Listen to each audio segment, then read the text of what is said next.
ఇప్పటికీ చెప్తారు పెద్దలు, ఆ యోగ దృష్టి కలిగినటువంటి వాళ్ళు, ఆ పరమ భక్తి కలిగినటువంటి వాళ్ళు ఆ రజత సభలోకి ప్రవేశించినప్పుడు సాయంకాలం వేళ పరమశివుని యొక్క తాండవం దర్శనం అవుతుంది అంటారు.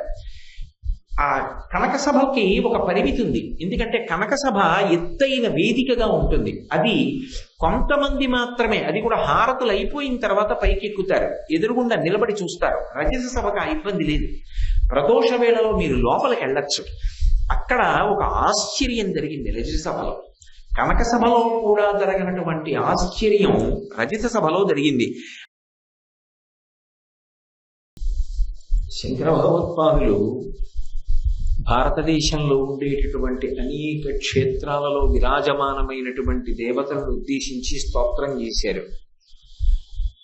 ప్రపంచపు వింతల్లోనే ఒకటిగా చెప్పబడుతుంది మధురైలో ఉన్నటువంటి మీనాక్షి పరదేవత యొక్క దేవాలయం.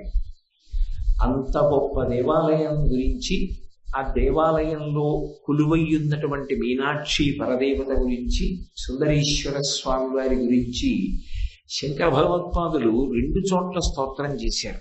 ఒకసారి మీనాక్షి అష్టకం అన్న పేరుతో చేశారు. ఇంకొక పర్యాయం మీనాక్షి పంచరత్నం అన్న పేరుతో చేశారు. మీనాక్షి పరదేవత స్వరూపం అత్యంత వైభవోపేతమైనటువంటి స్వరూపం. ఆ తల్లి దేవాలయానికి వెళ్ళి ఒక్కసారి అమ్మవారి వంక చూసినంత మాత్రం చేత మన కోసమే ఆవిడ ముందుకి నడిచొస్తూ పలకరించడానికి సిద్ధంగా ఉన్నదా అని మనకు అనిపిస్తుంది. అంత గొప్పగా మనని పలకరించడానికి సిద్ధంగా ఉన్నటువంటి మాతృస్వరూపిణి ఎంత ప్రేమతో చూస్తూ ఉంటుందో అలా చూసేటటువంటి లక్షణం కలిగినటువంటి తల్లి మీనాక్షి పరదేవత. ఆ తల్లి కొలువై ఉన్నటువంటి క్షేత్రం పేరు మధురై. మధురై అన్న పేరు ఆ క్షేత్రానికి ఎందుకు వచ్చింది అంటే, పరమశివుడు అక్కడ ఒక సిద్ధ పురుషుడి యొక్క రూపంలో తిరుగుతూ ఉండేవాడు. మధురై క్షేత్రానికి ఒక విశేషం ఉంది. ఏమిటా విశేషం అంటే, శంకరుడికి 64 లీలామూర్తులు ఎలా ఉంటాయో అలాగే మధురై క్షేత్రంలో ఆయన 64 లీలలు చేశాడు. ఇప్పటికీ కూడా ఆ మధురై క్షేత్రంలో 64 లీలలను ప్రదర్శిస్తూ ఉంటారు. మీరు ఏ ఒక్కరోజు అక్కడికి వెళ్ళినా కూడా అసలు ఉత్సవం లేకుండా ఉండదు. అక్కడ వెళ్ళేటటువంటి వాహనం ఎంత పెద్ద వాహనం పెడుతుంది అంటే అసలు సామాన్యంగా దాన్ని బోయిలు మొయ్యడం సాధ్యం కాదు. అందుకే వాహనాన్ని వాహనం మీద పెట్టి తీసుకెళ్తారు. అంత పెద్ద వాహనం మీద పెడుతూ ఉంటారు స్వామి. అక్కడ జరిగేటటువంటి ఉత్సవాలు, అక్కడ జరిగేటటువంటి నాదస్వర సమ్మేళనాలు, అక్కడ జరిగేటటువంటి వేద పఠనాలు, ఇవన్నీ కూడా అసలు మనుషులు మైమరిచిపోయేటట్టుగా ఉంటుంది ఆ క్షేత్రం. ఇప్పటికీ మధురై క్షేత్రం గురించి ఒక మాట చెప్తారు. అక్కడ ఉండేటటువంటి ప్రజలు వేదనాదంతో మేల్కొంటారు అని. మిగిలిన ఊళ్ళల్లో ఉండేటటువంటి వాళ్ళందరూ పక్షుల యొక్క కూతలతో మేల్కొంటే ఒక్క మధురై క్షేత్రంలో ఉండేటటువంటి ప్రజలు మాత్రం వేదనాదంతో వేదం యొక్క మంత్రముల శబ్దములు చెవిలో పడి మేల్కొంటారు అని. అంత గొప్ప క్షేత్రం. ఆ క్షేత్రానికి మధురై అని పేరు రావడానికి కూడా ఒక ప్రధానమైన కారణం ఉంది. 64 లీలా విలాసములను చూపించినటువంటి శంకరుడు అక్కడ ఒక సిద్ధుడి రూపంలో తిరుగుతూ ఉండేవాడు. ఏమీ తెలియనటువంటి వాళ్ళ ఒక అవధూతల తాను కాశీపట్టణం నుంచి వచ్చినట్టుగా తనకి తాను చెప్పుకుంటూ తాను ఎవరో, ఎక్కడి నుంచి వచ్చాడో ఎక్కడ బయట పెట్టేవాడు కాదు. ఆయన మధురై క్షేత్రంలో తిరుగుతూ ఉండేవాడు. ఇప్పటికీ మధురైలో ప్రజలు ఏమని నమ్ముతారంటే, ఎవరైనా వెళ్ళి అక్కడ ఉన్నటువంటి శివలింగం దగ్గర నిలబడి మనసులో ఉన్న కోరిక ఆర్తితో చెప్తే ఆయన వింటాడు అని, విని పరిష్కారం చేస్తాడు అంటారు. అందుకే అది సర్వజనులను ఉద్దేశించి ఉద్ధారకమైన క్షేత్రం కనుకనే మిగిలిన ఏ క్షేత్రంలోనూ కనపడనటువంటి ఒక విశేషం మధురైలో కనపడుతుంది. మధురైలో సుందరేశ్వర స్వామి వారి యొక్క శివలింగం వెనకాతల 27 జ్యోతులు అర్ధచంద్రాకారంగా వెలుగుతూ ఉంటాయి. ఆ 27 జ్యోతులు 27 నక్షత్రములకు ప్రతీకలు. ఆ 27 నక్షత్రాల యొక్క 4 పాదములలో జన్మించినటువంటి సమస్తమైనటువంటి విశ్వములోని జీవ సముదాయము యొక్క ఆర్తిని ఆయన అక్కడ విశ్వనాథుడై వింటూ ఉంటాడు అని. అందుకని 27 నక్షత్రములను అర్ధచంద్రాకారంలో ఉంచుతారు ఆ క్షేత్రంలో. ఇప్పటికీ శంకరుడు అమ్మవారు ఆ క్షేత్రంలో తిరుగుతారు అని ప్రఖ్యాతి ఏమి, అది పరమ సత్యం. వాళ్ళిద్దరూ అక్కడ లింగ రూపంలోకి, మీనాక్షి పరదేవత మూర్తి రూపంలోకి ప్రవేశించారు. అక్కడ ఆయన సిద్ధ పురుషుడై తిరుగుతున్నటువంటి సందర్భంలో ఆయన యొక్క పొడుగైన జుట్టు చివరి నుంచి అమృత బిందువులు పడ్డాయి ఆ ఊరంతా కూడా.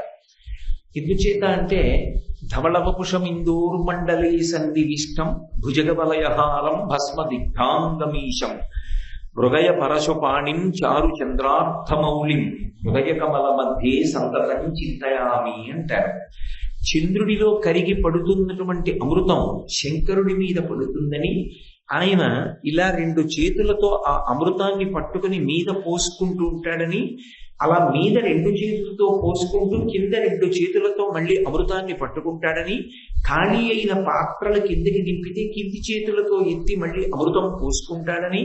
యజుర్వేదంలో కూడా లింగస్వరూపం ఎలా ఉంటుంది అంటే ఆపాతాళ నభస్థలంత భువన బ్రహ్మాండమా విస్ఫుర జ్యోతి స్ఫటికలింగమౌళి విలసత్పూర్ణేందు ఆప్తామృతై అస్తూకాప్లుతమేకమీశమనిశం రుద్రానువాకాం వ్యపన్ ధ్యాయేదీప్సిత సిద్ధై ధ్రువపదం విప్రోభిషించేచ్చివం బ్రహ్మాండ వ్యాప్తదేహ దశిత హిమరుచాభాసమానాభుజంగై కంఠే కాళాః కపర్దాః కలిత శశి కలశ్చండ కోదండహస్తా త్రిక్షా రుద్రాక్షమాలా సులలిత వపుష శాంభవా మూర్తిభేదా రుద్రాశ్రీ రుద్రసూక్త ప్రకటిత విభవ ప్రయచ్ఛాను సౌఖ్యం అని యజుర్వేదంలో ఆ రుద్రాధ్యాయం చదివే ముందు ప్రార్థనా శ్లోకాలుగా చెప్తారు.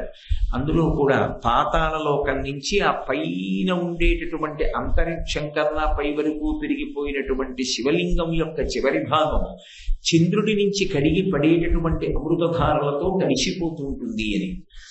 సిద్ధపురుషుడుగా శంకరుడు మధురై క్షేత్రంలో ప్రవేశించి నడయాడుతున్నటువంటి సందర్భంలో కూడా ఆయన కేశపాశం అమృతంతో తడిసి ఆ జుట్టు చివరి నుంచి ఆ అమృత బిందువులు ఆ క్షేత్రం అంతా పడ్డాయి.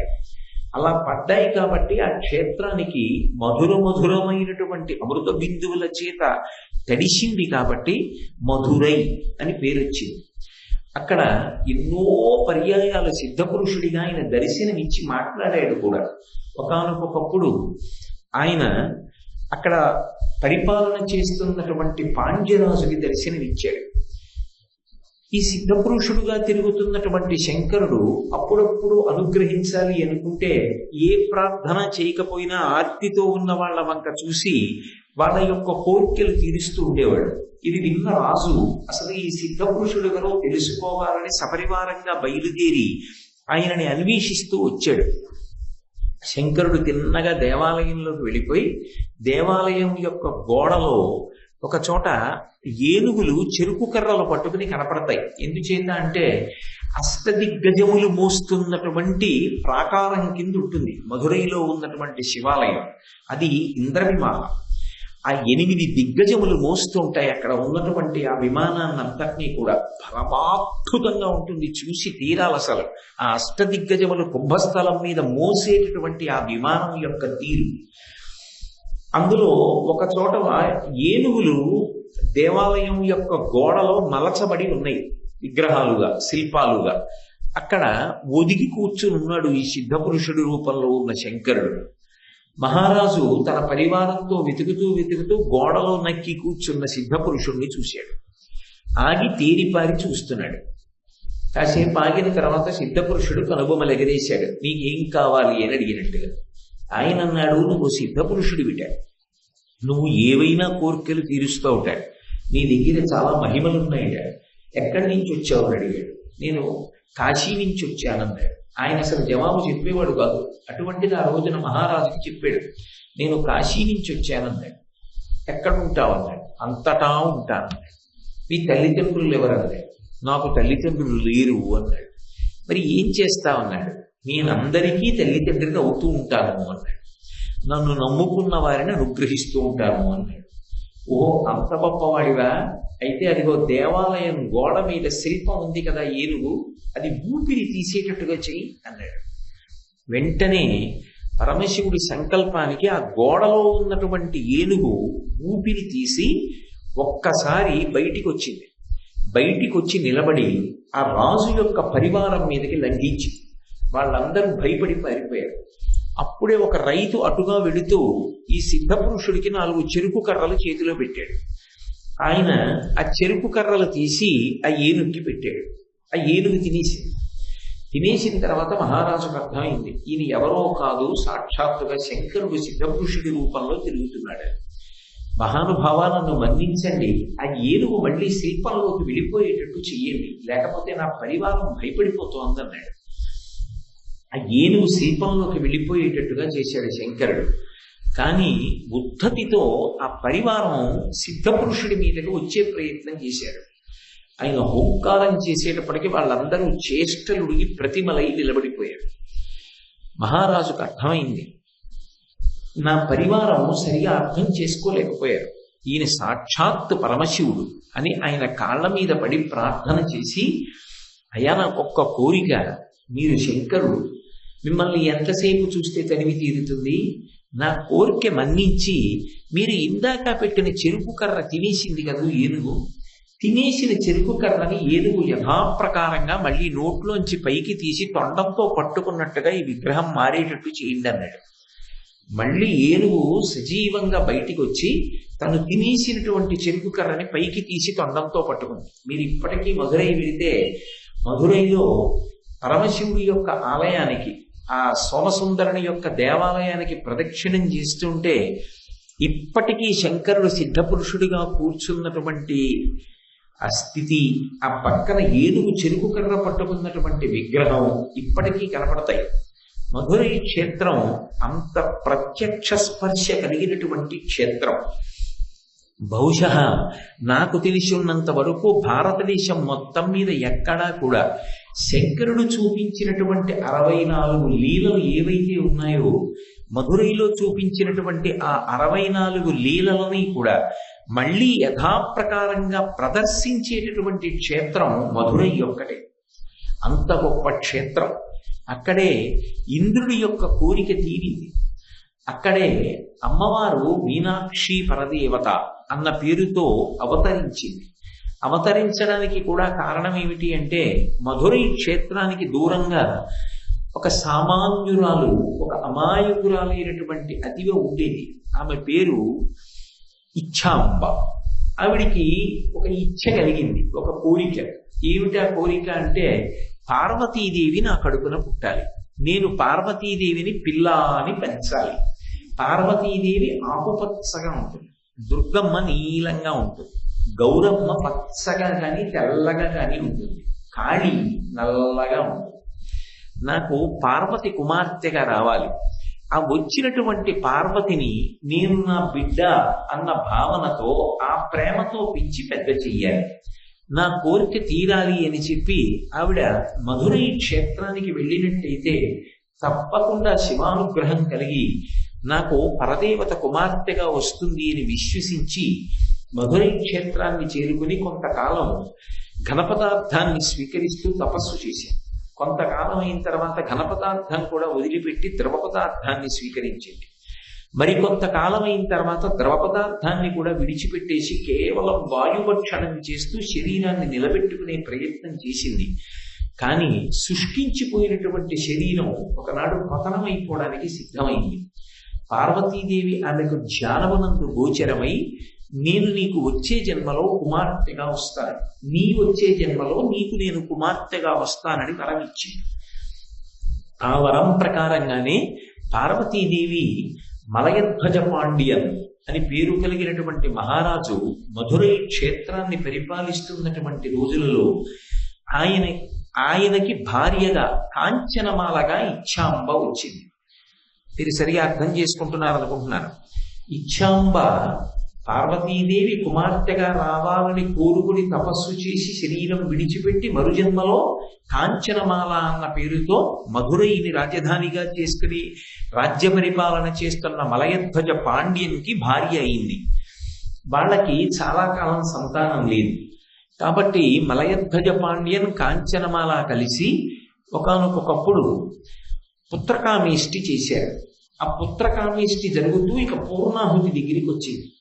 పూర్ణాహుతి దగ్గరికి వచ్చేటప్పటికి అకస్మాత్తుగా ఆ అగ్నికుండంలోంచి ఒక 3 సంవత్సరముల వయసు ఉన్నటువంటి పిల్ల పైకి లేచి, ఆమె ఆకుపచ్చని వర్ణంతో ఉంది. ఇప్పుడు మీరు ఈ వెనక అవనిక మీద ఎలా చూస్తున్నారో అలా ఆకుపచ్చటి రంగుతో ఉండి వైజయంతిమాల అంటారు. వైజయంతిమాల అంటే కంఠం నుంచి పాదాల వరకు తగులుతుంది అని అది పురాణం. శ్రీ మహావిష్ణువు ధరిస్తారు అని. అటువంటి ఆభరణ విశేషాలతో కూడుకున్నటువంటి పిల్లగా అవతరించి కనురెప్ప వెయ్యకుండా ఎప్పుడూ ఆ బ్రహ్మకీటజరిని సమస్త భూతములకు తల్లి అయి కాపాడేటటువంటి మీనాక్షి తత్వమును సంతరించుకున్న పరదేవతా స్వరూపమై ఆ పిల్ల ఆ అగ్నికుండంలోంచి పైకి లేచి అక్కడ ఉన్నటువంటి రాజుగారి భార్యగా ఈ జన్మలో ఉన్నటువంటి కాంచనమాల యొక్క తొడ మీద కూర్చుని వెనక్కి తిరిగి గడ్డం పట్టుకుని అమ్మా అంది. ఓ తల్లి అనుగ్రహించింది.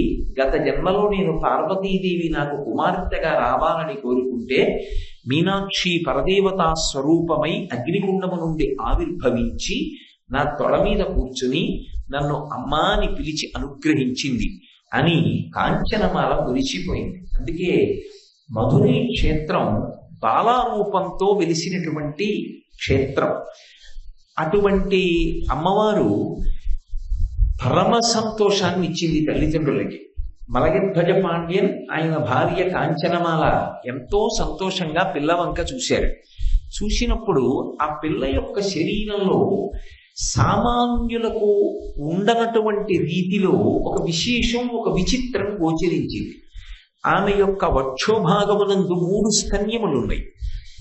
అది చూసి రాజు ఆశ్చర్యచకితుడయ్యాడు. ఇదేమి ఇలా ఉంది పిల్లకి, ఇది అసాధారణమని ఎవరు వివాహం చేసుకోరే అని. అప్పుడు అశరీరవాణి పలికింది, ఈ పిల్లకి 3 స్తనములు ఉండడానికి కారణం ఈమె యొక్క భర్త ఎవరో తెలుసుకునే ప్రయత్నం నువ్వు చెయ్యక్కర్లేదు.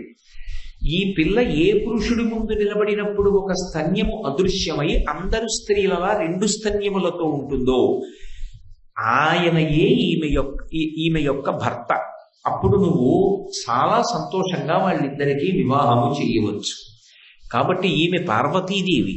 పరమశివుడి యొక్క దర్శనము ఈమె పొందగానే ఈమె యొక్క 3వ స్థనము అంతర్ధానమై 2 స్థనములతో ఉంటుంది అని అశరీరవాణి పలికింది. కొడుకులు లేరు ఎలా అని ఆలోచించినటువంటి రాజు అశరీరవాణి యొక్క వాక్కును అనుసరించి ఈ పిల్లకే అస్త్ర విద్యలన్నీ నేర్పించి పెంచి పెద్ద చేశాడు. అపూర్వమైనటువంటి పరాక్రమంతో ఆ పిల్ల ఈ భూమండలాన్నంతటినీ జయించి అనేక లోకములను జయించి ఇంద్రలోకం మీదకి యుద్ధానికి వెళ్ళి మహేంద్రుణ్ణి గెలిచింది. మహేంద్రుణ్ణి గెలిస్తే మహేంద్రుడు కదంబ వృక్షాన్ని బహూకరించాడు దేవలోకంలోంచి. దేవలోకంలో దేవేంద్రుడు బహూకరించినటువంటి కదంబ వృక్షం ఏదుందో ఆ కదంబ వృక్షాన్ని మీనాక్షి పరదేవత మధురై క్షేత్రానికి తీసుకొచ్చింది. ఆ కదంబ వృక్షమే ఇప్పటికీ మధురై క్షేత్రంలో స్థల వృక్షం. ఇప్పటికీ మధురై దర్శనానికి వెళ్ళినప్పుడు ఆ క్షేత్రంలో తిరుగుతుంటే స్థల వృక్షము అని కదంబాన్ని చూపిస్తారు. ఆ కదంబ వృక్షం ఒకనాడు మీనాక్షి పరదేవత ఇంద్రలోకానికి వెళ్ళి ఇంద్రుణ్ణి గెలిచినప్పుడు ఇంద్రుడు బహూకరించినప్పుడు తీసుకొచ్చినటువంటి కదంబ వృక్షం. ఆ తల్లి తర్వాత కైలాసం మీదకి వెళ్ళింది. కైలాసం మీద దండయాత్రకి వెళ్ళినప్పుడు ప్రబలగణాలన్నీ కూడా ఆమెను గెలవలేకపోయాయి. శంకరుడు వచ్చినది ఎవరో తెలియదు ఆయనకి, సర్వజ్ఞుడు, ఈశాన సర్వ విద్యానాం ఈశ్వర సర్వభూతానాం బ్రహ్మాధిపతి బ్రహ్మణోధిపతి బ్రహ్మా శివోమి అస్తు సదాశివో. ఈమెకి కళ్యాణ గడియ దగ్గరికి వచ్చింది అని తెలుసుకున్నటువంటి శంకరుడు తాను ధనస్సు చేత పట్టి యుద్ధానికి వచ్చాడు. శంకరుడి వంక చూసి ఆ బింటినారి సారించబోయింది. ఆయన వంక చూసేటప్పటికీ ఆమె యొక్క 3వ స్థలం అదృశ్యమైపోయింది. ఈయనయే నా భర్త అని తెలుసుకున్నటువంటి తల్లి అపారమైనటువంటి సంతోషాన్ని పొంది పులకాంకురములతో ఆయన ముందు నిలబడింది. నీటికి 8వ నాడు నేనే మధురై క్షేత్రానికి వచ్చి నిన్ను వివాహం చేసుకుంటాను.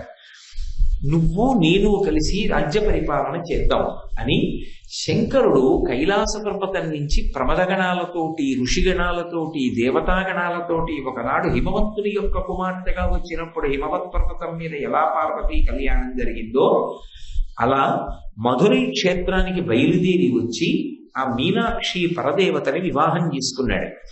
కానీ అనువంశికంగా రాజ్య పరిపాలన మాత్రం పరంపరాగతంగా వచ్చినది కాబట్టి మీనాక్షి పరదేవతయే అక్కడ పరిపాలకురాలు. ఆమె పరిపాలిస్తూ ఉంటుంది. సోమసుందరుడు ఆమెకి సహాయం చేస్తూ ఉంటాడు. అందుకే స్త్రీ యొక్క వైభవం ప్రకాశించిన ఇంటిని మీనాక్షి గృహంతో పోలుస్తూ ఉంటారు. అక్కడ ఆమె పరిపాలకురాలు. విచిత్రం ఏమిటంటే పార్వతీదేవిగా ఆవిడికి తీరని కోరికలు కూడా తీర్చుకున్న క్షేత్రం ఏది అంటే మధురై. ఎందుకని అంటే పార్వతీదేవికి సుబ్రహ్మణ్యేశ్వర స్వామి వారికి తల్లి కావాలి అని కోరిక. కానీ సనత్కుమారుడు సుబ్రహ్మణ్యుడిగా పరమశివుని యొక్క కడుపున కుమారుడిగా పుట్టడానికి అంగీకరించినప్పుడు స్త్రీ గర్భవాసాన్ని అంగీకరించలేదు. ఆవిడ ఎంత పార్వతీదేవి అయినా నేను ఆవిడ గర్భవాసం చెయ్యను అన్నాడు. నా గర్భవాసం చేయకపోతే పరమశివుని యొక్క కుమారుడిగా వచ్చినా నాకు అమ్మ అన్న తృప్తి ఎలా మిగులుతుంది? పోనీ నా గర్భవాసం చేయకపోయినా కనీసం నువ్వు ఒక్క పని చేయి. నా శరీరం ఒకప్పుడు సరోవర రూపాన్ని పొంది హిమవత్ పర్వతం మీద శరవణ తటాకము అన్న పేరుతో ప్రకాశిస్తోంది. చివర ఆవిర్భావ సమయంలో ఆ శరవణ తటాకంలోంచి పైకి వస్తే నా శరీరము నుండే నువ్వు ఉత్పాదనమైనట్టు అవుతుంది, నాకు తృప్తిగా ఉంటుంది అని పార్వతీదేవి త్రిపుర రహస్యంలో ఈ విషయం చెప్తారు. కోరిన మీదట సుబ్రహ్మణ్యావతార సమయంలో శరవణ తటాకంలోంచి ఆయన పైకి లేచినట్టుగా చెప్పబడుతుంది. ఆ అవతారంలో తల్లి గర్భం ధరించినట్టు కానీ, ఆమె ప్రసవ వేదన పొందినట్టు కానీ, ఆమె కుమారుణ్ణి కన్నట్టు కానీ కనపడదు. కానీ మీనాక్షి పరదేవత రాజ్య పరిపాలన చాలా కాలం చేసిన తరువాత, అంటే మీనాక్షి సుందరేశ్వరుల కళ్యాణం అయిపోయినటువంటి కొంతకాలానికి ఒకనాడు సుందరేశ్వరుడు అమ్మవారితో అన్నాడు, ఒక స్త్రీ జీవితానికి పరిపూర్ణత ఎప్పుడు? బిడ్డలకు తల్లి అయినప్పుడే కదా. కాబట్టి నువ్వు ఎంత రాజ్య పరిపాలన చేస్తున్నా ఉత్తరాధికారి ఒకడు కావాలిగా, రాజ్యానికి వారసుడు. అతనికి యవరాజ్య పట్టాభిషేకం చెయ్యాలిగా. కాబట్టి ఇలా ఎంతకాలం మనం రాజ్య పరిపాలన చేస్తాం, ఎంతకాలం ఇలా ప్రజలకి దర్శనం ఇస్తూ ఉంటాం. కాబట్టి మనం దేవాలయంలో మూర్తులలోకి ప్రవేశిద్దాం. ఆ ప్రవేశించడానికి ముందర నువ్వు గర్భం ధరించి ఒక కుమారుణ్ణి కను, ఆ కుమారుడికి పట్టాభిషేకం చేద్దాం అన్నాడు. పరమ సంతోషాన్ని పొందినటువంటి పార్వతీదేవి నా గర్భమునందు పుట్టవలసిన కుమారుడెవరు అని అడిగింది. ఇంకెవరు? ఒకనాడు సుబ్రహ్మణ్యేశ్వరుడు నీ కడుపున పుట్టలేదని బెంగపెట్టుకున్నావుగా, ఆ సుబ్రహ్మణ్యుణ్ణి ఆజ్ఞాపిస్తాను, నీ కడుపున ఉగ్రపాండ్యన్ అన్న పేరుతో కొడుకుగా పుడతాడు. ఆ సుబ్రహ్మణ్యుడికి పట్టాభిషేకం చేసి మళ్ళీ ఆయనకి ఆయుధాలను సమకూర్చి రాజ్య పరిపాలన చెయ్యడానికి కావలసినటువంటి వైభవాన్ని సంతరింపచేసి మనిద్దరం దేవాలయ మూర్తులలోకి ప్రవేశిద్దాం. ఎవరు వచ్చి ప్రార్థన చేసినా వాళ్ళ యొక్క కోరికలు తీరుద్దాం. వాళ్ళు ఏ కోరిక కోరకపోయినా వాళ్ళ అభ్యున్నతికి ఏది అవసరమో దాన్ని కటాక్షిద్దాం. అందుకే ప్రపంచపు వింతలలో ఈ దేవాలయం ఒకటవుతుంది.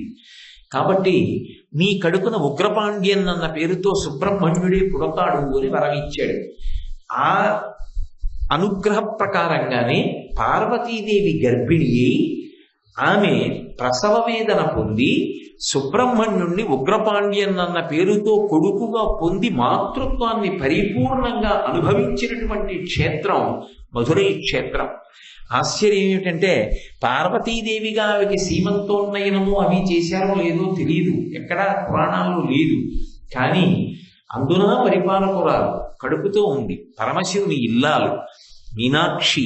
ఆమె అగ్నిగుండం నుంచి ఆవిర్భవించింది, గర్భిణి. సుబ్రహ్మణ్యుడు కొడుకుగా పుట్టబోతున్నాడు. ఆమెకి ఎన్ని ఉత్సవాలు జరిగి ఉంటాయో, ఎంత అపురూపంగా చూసుంటారో, ప్రజలెంత మురిసిపోయి ఉంటారో, ఆమె తల్లిదండ్రులు ఎంత ఆనందపడిపోయి ఉంటారో. ప్రత్యక్షంగా ఆవిష్కరింపబడినటువంటి క్షేత్రం మధురై. మధురై ఒక్క పార్వతీదేవికే కాదు సంతోషాన్ని ఇచ్చింది, పార్వతీ పరమేశ్వరులను ఎప్పుడూ నమ్ముకుని ఉండేటటువంటి వాళ్ళకి కూడా అంత సంతోషాన్ని కట్టబెట్టినటువంటి క్షేత్రం మధురై. నేను ఈ మాట ఎందుకంటున్నానంటే, మీనాక్షి కళ్యాణం జరగవలసినటువంటి సందర్భం వచ్చింది. నేను ఇందాక మీతో మనవి చేశాను కదా, కైలాస పర్వతం మీద శంకరుడు పార్వతీదేవికి దర్శనమిచ్చినప్పుడు 3వ స్థలం అదృశ్యమైతే వాళ్ళిద్దరికీ కళ్యాణం జరగాలి అని నిర్ణయమై ఆ నాటి నుండి 8వ నాటికి మధురై చేరుకుని పార్వతీ పరమేశ్వర కళ్యాణం సంభవించింది. ఆ మీనాక్షి కళ్యాణం జరుగుతున్నప్పుడు కొన్ని విశేషాలు జరిగాయి. అందులో వ్యాఘ్రపాదుడు పతంజలి ఎప్పుడు చిదంబర క్షేత్రంలోనే ఉంటారు. వ్యాఘ్రపాదుడు ఒక ఋషి. ఆయనకు ఒక అలవాటు ఉంది. తేనెటీగ కూడా వాలనటువంటి పువ్వుల్ని కోసి తీసుకొచ్చి శంకరుడికి ప్రదోష వేళలో పూజ చేస్తాడు. దానికోసమని సమీపారణ్యాలలో తిరుగుతుండేవాడు. తిరుగుతుండగా ఆయన కాళ్లలో ముళ్ళు దిగి రాళ్లు గుచ్చుకొని ఆ అరికాళ్ళన్నీ కూడా ఛిద్రమైపోయేవి. శంకరుడు చూసి చాలా జాలి పొంది, ఇక పైన నీ కాళ్ళు ఇలా ఇబ్బంది పడకుండా నీ పాదములను వ్యాఘ్రపాదములు చేస్తున్నాను. పాదములు పెద్ద పులి పాదాలు ఉంటాయి. స్వేచ్ఛగా అరణ్యాల్లోకి వెళ్ళి పువ్వులు తెచ్చి నీ కోరిక ప్రకారం ప్రదోషంలో నాకు పూజ చేయమన్నాడు. కాబట్టి ఆయన అరణ్యాలలోకి వెళ్ళి పువ్వులు కోసి తెచ్చి సాయంకాలం వేళ చిదంబరంలో పూజ చేస్తాడు. చిదంబరం కనకసభ. ప్రతిరోజు ప్రదోష వేళలో నటరాజస్వామి తర్పణం చేస్తాడు. అందుకే చిదంబర క్షేత్రంలో ప్రధాన దర్శనం ఏమిటి అంటే నటరాజస్వామి.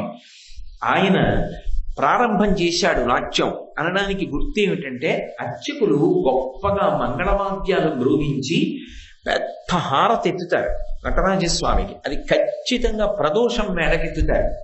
మొన్న మేము ఆ ప్రాంతం మీదుగా ఒక శుభకార్యానికి వెళ్ళినప్పుడు ఆ ప్రదోష వేళ ఆ హారతికి చిదంబరంలో నటరాజస్వామి గారి ముందు ఉండాలి అని సంకల్పం. వెళ్ళగలమా ఏమో ప్రయత్నం చేసి పరిగెత్తాం, నేను గోపాలకృష్ణ గారు మేమందరం. ఇలా మేము వెళ్ళి నటరాజస్వామి గారి ముందు నించున్నాము. హారతి ప్రారంభమై ఖచ్చితంగా సంధ్యారంభ విజృంభితం అని ఆ ప్రదోష వేళలో నటరాజస్వామికి హారతిస్తారు. అది అపురూపమైనటువంటి దర్శనం చిదంబరంలో. ఆ చిదంబరంలో ప్రదోష వేళలో శంకరుడి యొక్క నృత్యం పూర్తయితే తప్ప పతంజలి అలాగే ఈ వ్యాఘ్రపాదుడు కూడా భోజనం చెయ్యరు. వాళ్ళిద్దరూ తాండవం చూసిన తరువాత భోజనం చేస్తారు. అది వాళ్ళ అలవాటు. పగలంతా ఉపవాసం ఉంటారు. ఈ వ్యాఘ్రపాదుడేమో పువ్వులు పట్టుకుని వస్తాడు. పతంజలి గొప్ప యోగశాస్త్ర విద్వాంసుడు, ఆయన మహాభాష్యకర్త, ఆయన శివధ్యానంలో ఉంటాడు. ఇద్దరూ సాయంకాలం వేళ ఏ వాద్య గోష్ఠిలోనూ పాల్గొనరు. దేవతలందరూ వచ్చి వాద్యాలు మ్రోగిస్తారు. ఒక్క పతంజలి వ్యాఘ్రపాదుడు మాత్రం కదలకుండా 2 పక్కల నిలబడి చూస్తూ ఉంటారు. ఇప్పటికీ కాంచీపురంలో ఏకాంబరేశ్వర దర్శనం చేసుకుని బయటికి వచ్చి ఎడం పక్కన చూస్తే నటరాజస్వామి వారి యొక్క ప్రాంగణం ఉంటుంది. అందులో వ్యాఘ్రపాదుడు పతంజలి ఇద్దరు పక్కన ఉంటారు. చిదంబరంలో అయితే వ్యాఘ్రపాదుడికి ఒక దేవాలయమే ఉంది. అది ఉపాలయం. ఎందుకంటే అక్కడే ఉంటాడే, ఉండి రోజు పువ్వులు తెస్తాడు. అటువంటి వ్యాఘ్రపాదుడు పతంజలి చిదంబరం వదిలిపెట్టి ఎక్కడికి వెళ్ళరు. వాళ్ళ భయం ఏమిటంటే, చిదంబరం వదిలిపెట్టి వెళ్ళిపోతే సాయంకాలం అయిపోతుంది, సాయంకాలం అయిపోతే మనకి ఆ నాట్యం చూడటానికి అవకాశం ఉండదు, అందుకని మనం ఎక్కడికి వెళ్ళొద్దని వాళ్ళు ఏ క్షేత్రానికి వెళ్ళరు, ఏ ఉత్సవానికి వెళ్ళరు.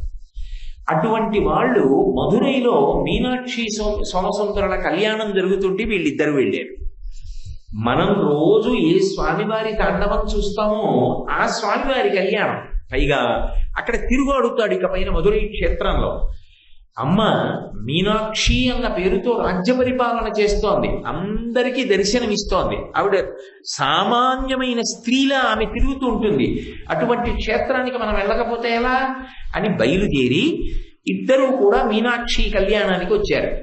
ఈ మీనాక్షి కళ్యాణానికి వస్తే కన్యాదానం ఎవరు చేయించాలి? మలయధ్వజ పాండ్యన్ ఎంత మీనాక్షి పరదేవతకి తండ్రి అయినా శంకరుడే వచ్చి నిలబడితే కన్యాదానం చేయడానికి నా అల్లుడన్న భావనతో పీటల మీద కూర్చుని నేను కన్యాదాతని అనగలిగినంత ధైర్యాన్ని పొందలేకపోయాడు. మరి ఎవరు రావాలప్పుడు కన్యాదానానికి? అంటే మధురై పక్కనే తిరుప్పకుండ్రం అనే క్షేత్రం ఉంది. అది అసలు నిజానికి సత్యగి అంటారు, అది శైవక్షేత్రం యథార్థమునకు.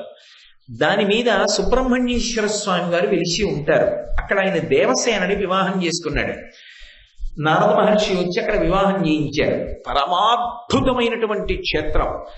అది చాలా విశేషంగా ఉంటుంది. కారణం ఏమిటంటే, మీరు ఇలా ఎదురుగుండా నిలబడితే దర్శనానికి వల్లీ దేవసేన సమేత సుబ్రహ్మణ్యుడు ఉంటాడు. సుబ్రహ్మణ్యుడి పక్కన దుర్గమ్మ ఉంటుంది.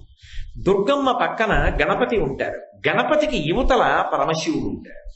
వాళ్ళు ముగ్గురు ఒక వరుస క్రమంలో ఉంటారు. ఇలా ఎదురుగుండా నిలబడ్డారనుకోండి, వల్లీ దేవసేన సమేత సుబ్రహ్మణ్యుడు, ఆయన పక్కన దుర్గమ్మ, దుర్గమ్మ పక్కన గణపతి ఉంటారు. ఇటు పక్కకి పరమశివుడు ఉంటాడు. ఎదురుగుండా వాళ్ళుంటే శివుడు ఇలా ఉంటాడు. శివుడికి అభిముఖంగా విష్ణు ఉంటారు. ఇక్కడ వేరే చిన్న గుడి ఉంటుంది. ఆ గుడిలో విష్ణు ఉంటారు, ఇటు శివుడు ఉంటారు. శివుడు కేశవుడు ఒకరినొకరు చూసుకుంటూ ఉంటారు. మరి అమ్మకి కళ్యాణం, మీనాక్షి పరదేవతకి నారాయణి, నారాయణుడు అన్నగారు కదూ. మరి శ్రీ మహావిష్ణువు బయలుదేరకపోతే ఎలా కన్యాదానం చేయడానికి? అందుకని ఈ క్షేత్రం నుంచి వెడతాడు శ్రీ మహావిష్ణువు. ఇప్పటికీ ప్రతి సంవత్సరం మీనాక్షి కళ్యాణానికి తిరుప్పకుండ్రం నుంచే శ్రీ మహావిష్ణువు ఊరిరుగుతూ మధురై చేరుకుంటారు. మధురై చేరుకుని మధురైలో కన్యాదానం చేస్తారు. అందుకే ఇప్పటికీ మీరు తమిళనాడు సంప్రదాయం ఉంది. ఎక్కడ వివాహానికి శుభలేఖ వేసినా శంకరుడి చేతిలో మీనాక్షి చెయ్యి పెడుతున్నట్టు ఆకుపచ్చగా పాండ్యరాజుల యొక్క కట్టు బొట్టు ఎలా ఉంటాయో అలా ఉంటుంది అమ్మవారు పెళ్లి కూతురుగా. పుట్టింటి వైభవం ఇక్కడున్న మూర్తి కాదు, అది పెళ్లి కూతురుగా ఉన్న మూర్తి ఉంటుంది. చాలా ఆశ్చర్యకరంగా ఉంటుంది, భలే ఉంటుంది ఆ తల్లి వైభవం. అది చిన్న పిల్లల ముద్దులొలుకుతూ సిగ్గుపడిపోతూ ఉంటుంది. ఆ తల్లికి సుబ్రహ్మణ్య క్షేత్రం తిరుప్పకుండ్రం నుంచి శ్రీ మహావిష్ణువు బయలుదేరి వచ్చారు. మరి అన్నగారు కదా నారాయణ నారాయణి వచ్చి ఆయన కన్యాదానం చేశాడు. ఈ కన్యాదానం చేసే సమయంలో ఏమైందంటే, హిమవంతుడు ఒకనాడు తన కుమార్తె అయినటువంటి హైమవతి పార్వతీదేవి యొక్క వివాహం చేసినటువంటి సందర్భంలో అందరూ బయలుదేరి వచ్చేస్తే భూమి ఎలా బరువెక్కిపోయిందో అలా అన్ని గణములు బయలుదేరి మధురై వచ్చేసాయి. ఆ మధురై వచ్చేయడంలో ఆ కళ్యాణము, ఆ వేడుక, భోజనాలు, ఈ హడావిడి ఇవన్నీ అయ్యేటప్పటికీ సాయంకాలం అయిపోయింది. సాయంకాలం అయిపోయింది అని గమనించారు పతంజలి, వ్యాఘ్రపాదుడు. వాళ్ళు పెళ్లి భోజనం చేయరు. ఎందుకని? వాళ్ళు తాండవం చూస్తే గానీ భోజనం చేయరు. శివుడికి బాధ ఏమిటి? వాళ్ళిద్దరూ అత్యంత భక్తులు. మీనాక్షి పరదేవతకి కూడా పార్వతీదేవి కదా. పిల్లలిద్దరు అన్నం తినకపోతే వాళ్ళకి ఏం తృప్తిగా ఉంటుంది? వాళ్ళిద్దరిని పిలిచి శంకరుడు అన్నాడు, ఒరే మీ ఇద్దరు అన్నం తినండిరా, పెళ్లి భోజనం చేయకపోతే ఎలా అంటే ముఖం ముడుచు కూర్చున్నారు. ఏం అలా కూర్చున్నారన్నారు? ప్రదోష వేళ చిదంబరంలో నువ్వు కనక సభలో తాండవం చేసేస్తూ ఉంటావు. ఈ పాటికి నేను ప్రదోషంలో పూజ చేసి తాండవం చూడాలి. తాండవం చూడకుండా అన్నం తిన్నాం. ఇవాళ పొరపాటు అయిపోయింది, ఇక్కడ ఉండిపోయాను. నీ కళ్యాణం కదా అని వచ్చేసాను. కళ్యాణం చూశాను, సంతోషం, కానీ తాండవం చూడలేదు. అందుకని భోజనం లేదు. అయ్యి బాబోయ్ భోజనం చేయకపోతే ఎలాగరా? భోజనం చేయండి అన్నాడు శంకరుడు. కుదరదు, నేను భోజనం చేయాలంటే నువ్వు తాండవం చెయ్యాలి. అది కనక సభ, అక్కడ తాండవం చేశాను. ఇప్పటికీ మీరు చిదంబరం పెడితే మొన్ననే మేము వెళ్ళి దర్శనం చేసి వచ్చాం. ఆ పరమాద్భుతం. కాళిక పోటీ పడింది శంకరుడితోటి. పరమశివుడు ఆఖరికి ఏం చేశాడంటే, కుంకము భరిణిలో కాలి బొటన వేలు నొక్కి పైకెత్తి బొట్టు పెట్టాడు. ఇంతెత్తున కాలు పైకెత్తి ఆవిడికి బొట్టు పెట్టి కాలెత్తాడు. స్త్రీ సహజంగా వాళ్ళకున్న పరిమితుల చేత అలా చెయ్యలేరు కాబట్టి కాళీస్వరూపం పరమశివుడితో సమానంగా నాట్యం చేయలేక ఆగిపోయింది. అక్కడ కూడా న్యాయ నిర్ణేత శ్రీ మహావిష్ణువు.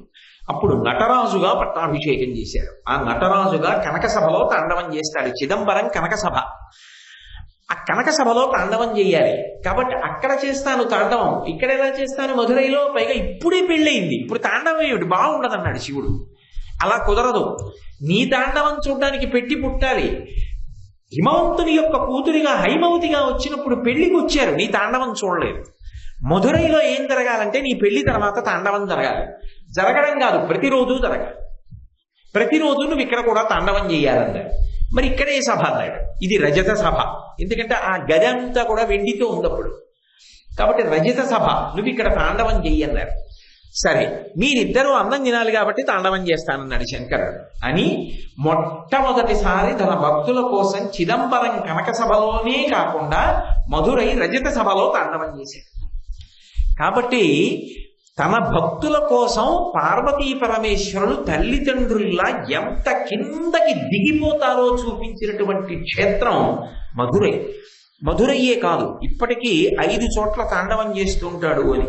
చిదంబరం కనక సభలో చేస్తాడు, మధురై రజత సభలో చేస్తాడు, అలాగే తిరు ఆలంగాడని అక్కడ రత్న సభలో చేస్తాడు, అలాగే తిరునల్వేలి అక్కడ అది కేవలముగా రాగితో నిర్మింపబడినటువంటి సభ, అక్కడ చేస్తాడు.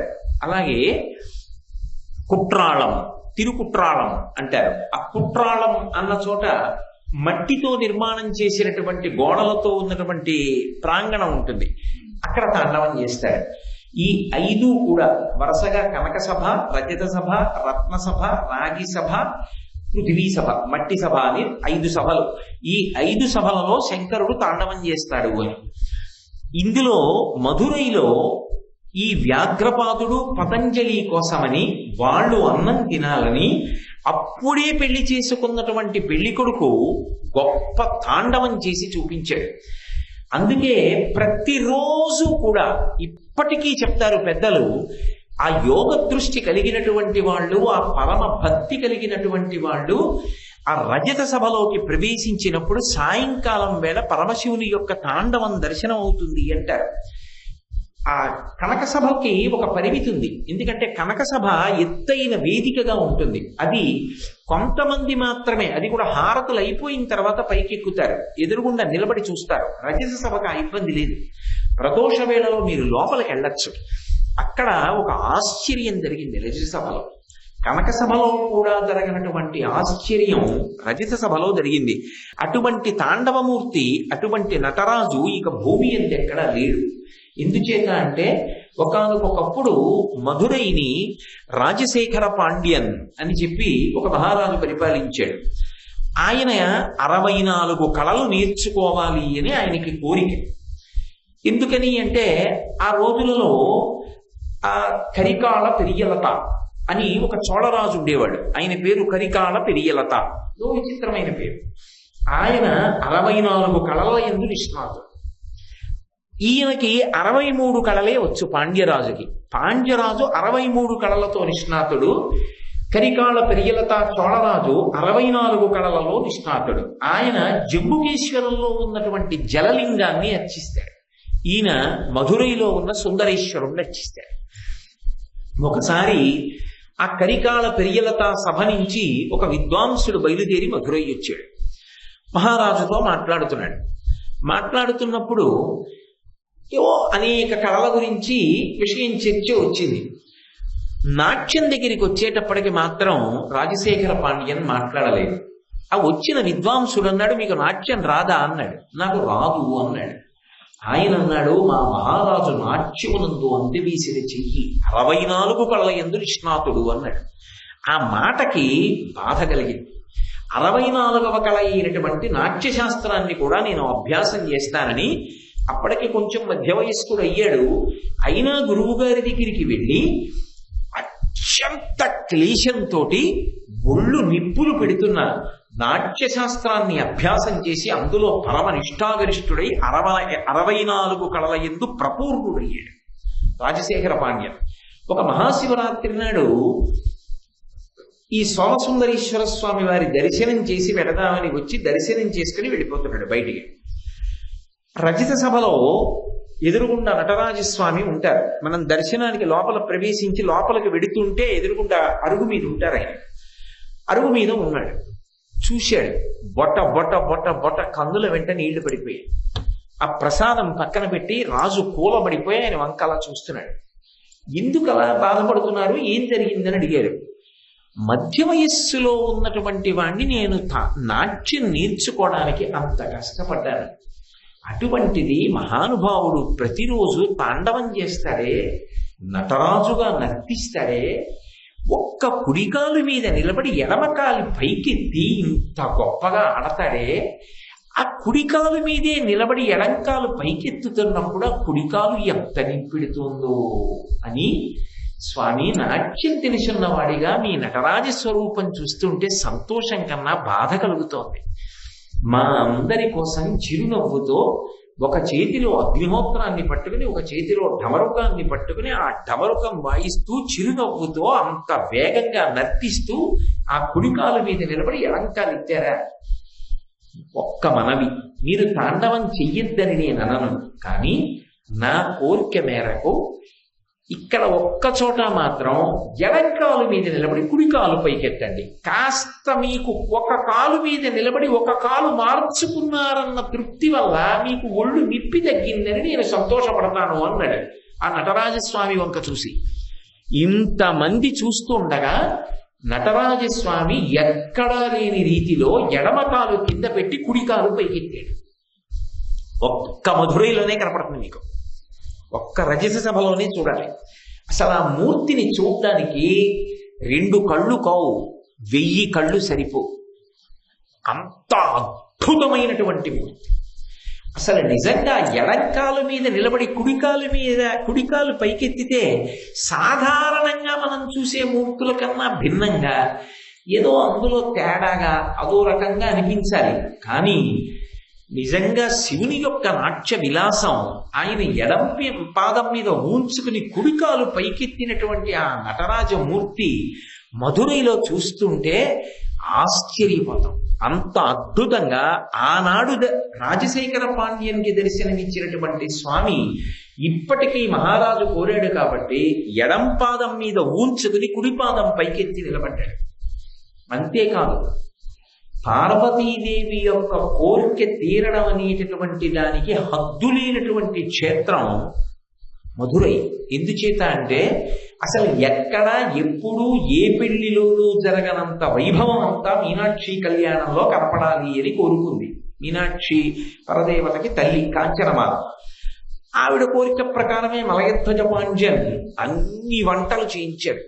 అసలు నిజంగా మీనాక్షి కళ్యాణానికి వచ్చిన గణాల సంఖ్యలు చదువుతుంటే మనకి ఆశ్చర్యం వేస్తుంది. ఇంతమందికి ఎలా వండారని.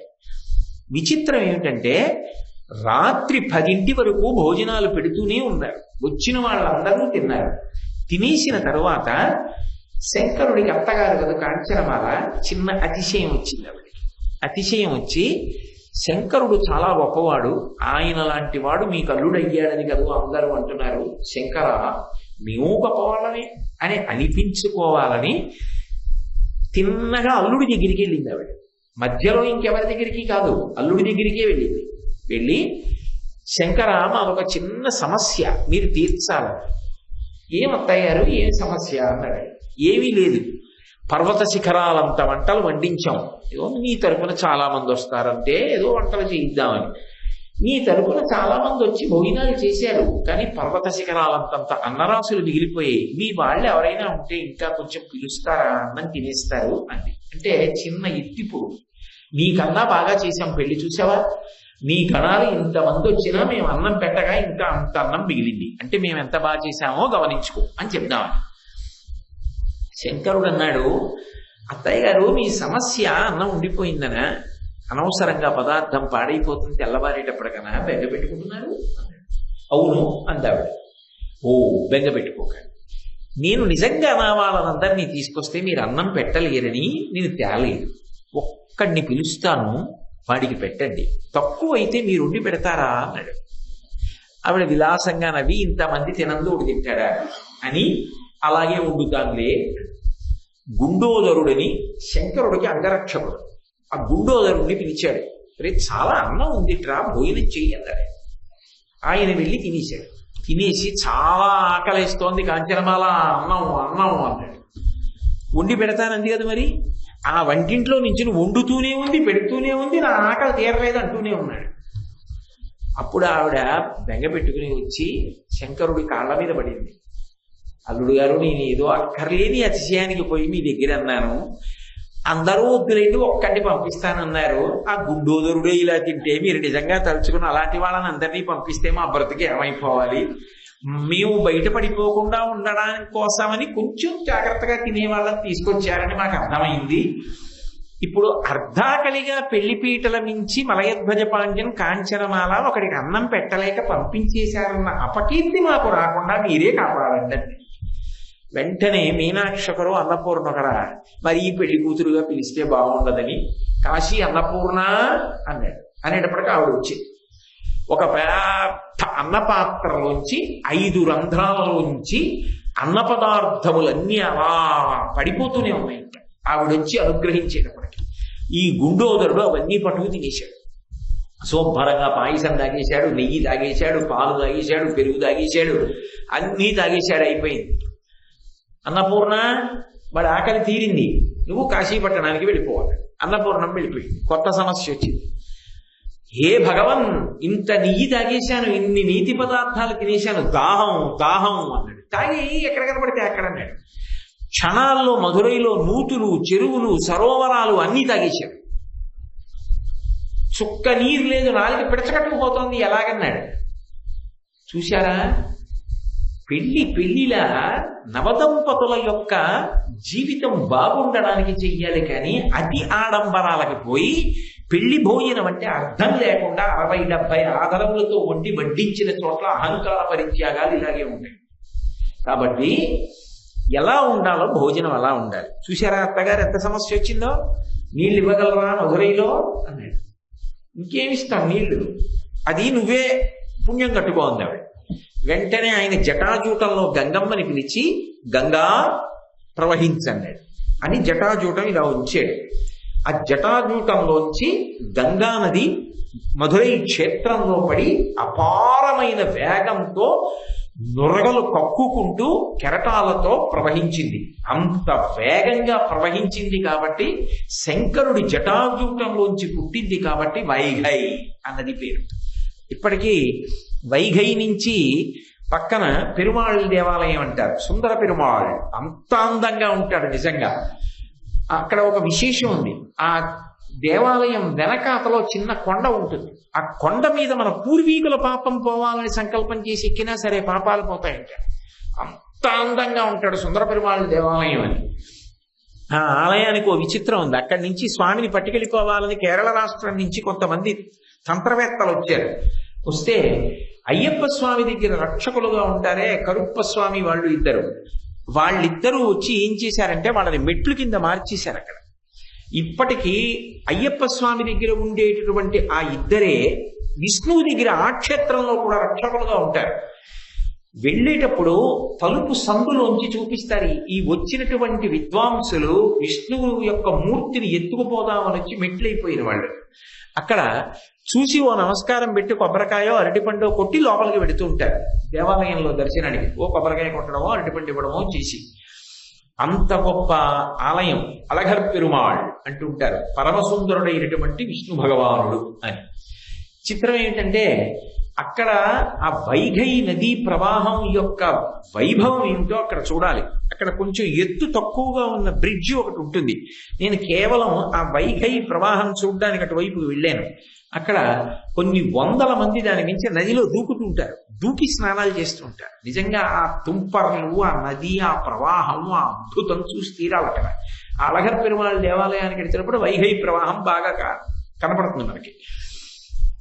కాబట్టి పరమశివుడి యొక్క అనుగ్రహం చేతని ఆయన జటాజూటంలో ఉన్నటువంటి గంగా నదియే వైఘై, వేగవతి, గంగా అన్న పేర్లతో మధురై క్షేత్రంలో ప్రవహించి నదిగా మారింది. గుండోదరుడు కడుపు నిండా కావలసినన్ని నీళ్లు తాగి దాహం తీర్చుకుని కైలాస పర్వతం మీదకి ఎడుతుంటే శంకరుడు పెళ్లిళ్లలో అక్కర్లేని ఆర్భాటాలు ఎంత ప్రమాదాలు తీసుకొస్తాయో చూపించిన వాడవు కనుక ఇక పైన నా అంగరక్షక గణానికి అంతటికీ కూడా నిన్ను అధిపతిగా చేస్తున్నాను అని అధిపతిని చేసినటువంటి క్షేత్రం మధురై క్షేత్రం. అంతేకాదు సామాన్యమైనటువంటి ఆడపిల్లకి ఎటువంటి కోరికలు ఉంటాయో మీనాక్షి పరదేవత కూడా పుట్టింటి మీద అంత ప్రేమ చూపించినటువంటి క్షేత్రం మధురై. ఎందుకో తెలుసా? కొంతకాలం తర్వాత మలయధ్వజ పాండ్యన్ శరీరాన్ని విడిచిపెట్టేసిన తర్వాత మలయధ్వజ పాండ్యన్ యొక్క భార్య కాంచనమాల మాత్రమే బ్రతికుంది. ఆ రోజులలో ఆమె వృద్ధురాలైపోయింది. ఒకానొక సందర్భంలో గౌతమ మహర్షి వచ్చారు. గౌతమ మహర్షి వచ్చి ఆమెకి వేదాంత బోధ చేశారు. ఆమెకి ఎందుకో అదంతా విన్న తరువాత ఒక కోరిక పుట్టింది. సప్త సముద్రములు కలిసి ఒక సరోవరం అయితే ఆ సరోవరంలో తాను స్నానం చెయ్యాలి. ఇంత శక్తివంతుడైనటువంటి అల్లుడు, ఇంత శక్తివంతురాలైన కూతురు ఉండగా నాకు లోటు ఏమిటని వెళ్ళి కూతురుని అడిగింది. కూతురంటే, మీ అల్లుడు గారికి నదులు వ్యవహారాలు అన్నీ ఆటపట్టు, గంగే ఆయన జటాజూటంలో ఉంటుంది, ఆయనకి చెప్తానమ్మా, నీ కోరిక తప్పకుండా తీరుస్తారండి. కూతురుగా వచ్చినందుకు సామాన్యమైన ఆడపిల్ల ఎలా అమ్మ కోరిక తీరుస్తుందో అలా అమ్మ కోరిక తీర్చినటువంటి క్షేత్రం మధురై. అందుకే ఇప్పటికీ మధురైకి ఒక విశేషమైన పేరుంది, కన్యనాడు అని పిలుస్తారు. ఎందుకంటే కన్యకామణిగా ఉన్నటువంటి మీనాక్షి చేత పరిపాలింపబడిన క్షేత్రం కాబట్టి కన్యనాడు అని పేరు ఆ క్షేత్రానికి. వెళ్ళి శంకరుడితో చెప్పింది, మా అమ్మకి కోరికుంది, సప్త సముద్రములు కలిసి సరోవరం అయితే అందులో స్నానం చెయ్యాలని కోరుకుంటోంది, మీరు మా అమ్మని అనుగ్రహించండి. అల్లుడు అత్తమామల పట్ల ఎంత గౌరవంతో ఉండాలో, ఎంత ప్రేమ చూపించాలో నిరూపించి చూపించాడు శంకరుడు. అందుకని ఆయన ఏం చేశాడంటే సప్త సముద్రములను పిలిచి మీరు ఇక్కడ ఒక సరోవరంగా మారండి అన్నాడు. అంటే సప్త సముద్రములు సరోవరం అయ్యాయి. సప్తసాగర సరోవరం అని పిలుస్తారు ఇప్పటికీ ఆ సరోవరాన్ని. ఆ సరోవరంలో స్నానానికి వెళ్ళింది కాంచనమాల. తీరా అక్కడ దాకా వెళ్ళిన తర్వాత ఘోరున ఏడ్చి, ఎందుకు ఏడుస్తున్నావు అని అడిగాడు. అడిగితే, స్త్రీ పుణ్యతీర్థంలో స్నానం చెయ్యాలి అంటే భర్త చెయ్యి పట్టుకుని మునగాలి, అది వైదికమైన విధానం. భర్త ఏ కారణం చేతనైనా అలా స్నానం చెయ్యడానికి అవకాశం ఇవ్వకపోతే, అంటే ఆయన రాకపోతే, లేదా ఆయన అసలు శరీరంతో లేకపోతే, అప్పుడు కడుపున పుట్టినటువంటి కొడుకు చెయ్యి పట్టుకుని మునగాలి. కొడుకు రాక భర్త రాక ఇద్దరూ రాకపోతే ఒక ఆవు దూడని చూసుకుని దాని తోక పట్టుకుని మునగాలి తీర్థంలో. కాబట్టి నాకు కొడుకులు లేరు, భర్త గారు శరీరం విడిచిపెట్టేశారు, నేను ఒక ఆవు దూడ తోక పట్టుకుని సప్తసాగర సరోవరంలో మునుగుతాను, కాబట్టి ఒక్క ఆవు దూడని తెప్పించమ్మా అంది కూతురు వంక చూసి. మీనాక్షి పరదేవత అలవోకగా సుందరేశ్వరుడి వంక చూసింది. సుందరేశ్వరుడు అన్నాడు, అత్తయ్య గారు, మీరు స్నానం చేయడానికి ఆవు దూడెందుకు, మావయ్య గారినే పిలిపిస్తాను స్వర్గలోకం నుంచిని ఆజ్ఞాపించి స్వర్గలోకం నుంచి మలయధ్వజ పాండ్యన్ని మళ్ళీ మధురై క్షేత్రానికి దింపిన క్షేత్రం మధురై. మళ్ళీ సశరీరుడై మలయధ్వజ పాండ్యన్ కిందకు వచ్చాడు.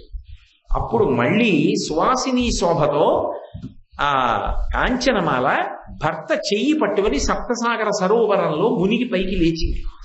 లేచిన తరువాత ఆమె ఇక పైన భర్త లేకుండా భూమి మీద ఉండడానికి నాకు ఇష్టం లేదు అని తన కోరిక విలిబుచ్చితే పరమశివుడు దివ్యమైనటువంటి పల్లకీలో ఆ దంపతులిద్దరినీ కూడా కైలాస పర్వతానికి తన ఆవాసానికి పంపించాడు. అత్తమామల పట్ల అంత గౌరవం చూపించినటువంటి క్షేత్రం మధురై క్షేత్రం. మధురై వెళ్ళినప్పుడు మీరు నిజంగా ఇవన్నీ చూస్తే అసలు ఆ తిరుప్పకుండ్రం, ఆ శ్రీ మహావిష్ణువు ఆయన బయలుదేరి రావడం, అక్కడ జరిగేటటువంటి కళ్యాణ విధానం, అక్కడ జరిగేటటువంటి అర్చన, అక్కడ జరిగే ఏకాంత సేవ, అక్కడ వెళ్ళే వాహనాలు, అక్కడ జరిగేటటువంటి నాదస్వర గోష్ఠి, అక్కడ జరిగేటటువంటి వేదం, అవన్నీ చూస్తూ ఉంటే మనం భూలోకంలో ఉన్నామా కైలాసంలో ఉన్నామా అనిపిస్తుంది. నిజంగా ఆ క్షేత్రం యొక్క శిల్పకళా సౌందర్యం కూడా అసలు ఎవ్వరూ నోటితో చెప్పలేరు. ఏ క్షేత్రంలో భారతదేశంలో నేను చూడవాలి, ఒక్క మధురైలోనే ఒక విశేషం ఉంటుంది. ప్రసవతాయి అని స్తంభంలో ఉంటుంది. అప్పుడే ప్రసవమైనటువంటి దేవతాస్వరూపంగా ఉంటుంది అమ్మవారు. ఒక గుడ్డ అడ్డంగా కట్టి ఉంచుతారు.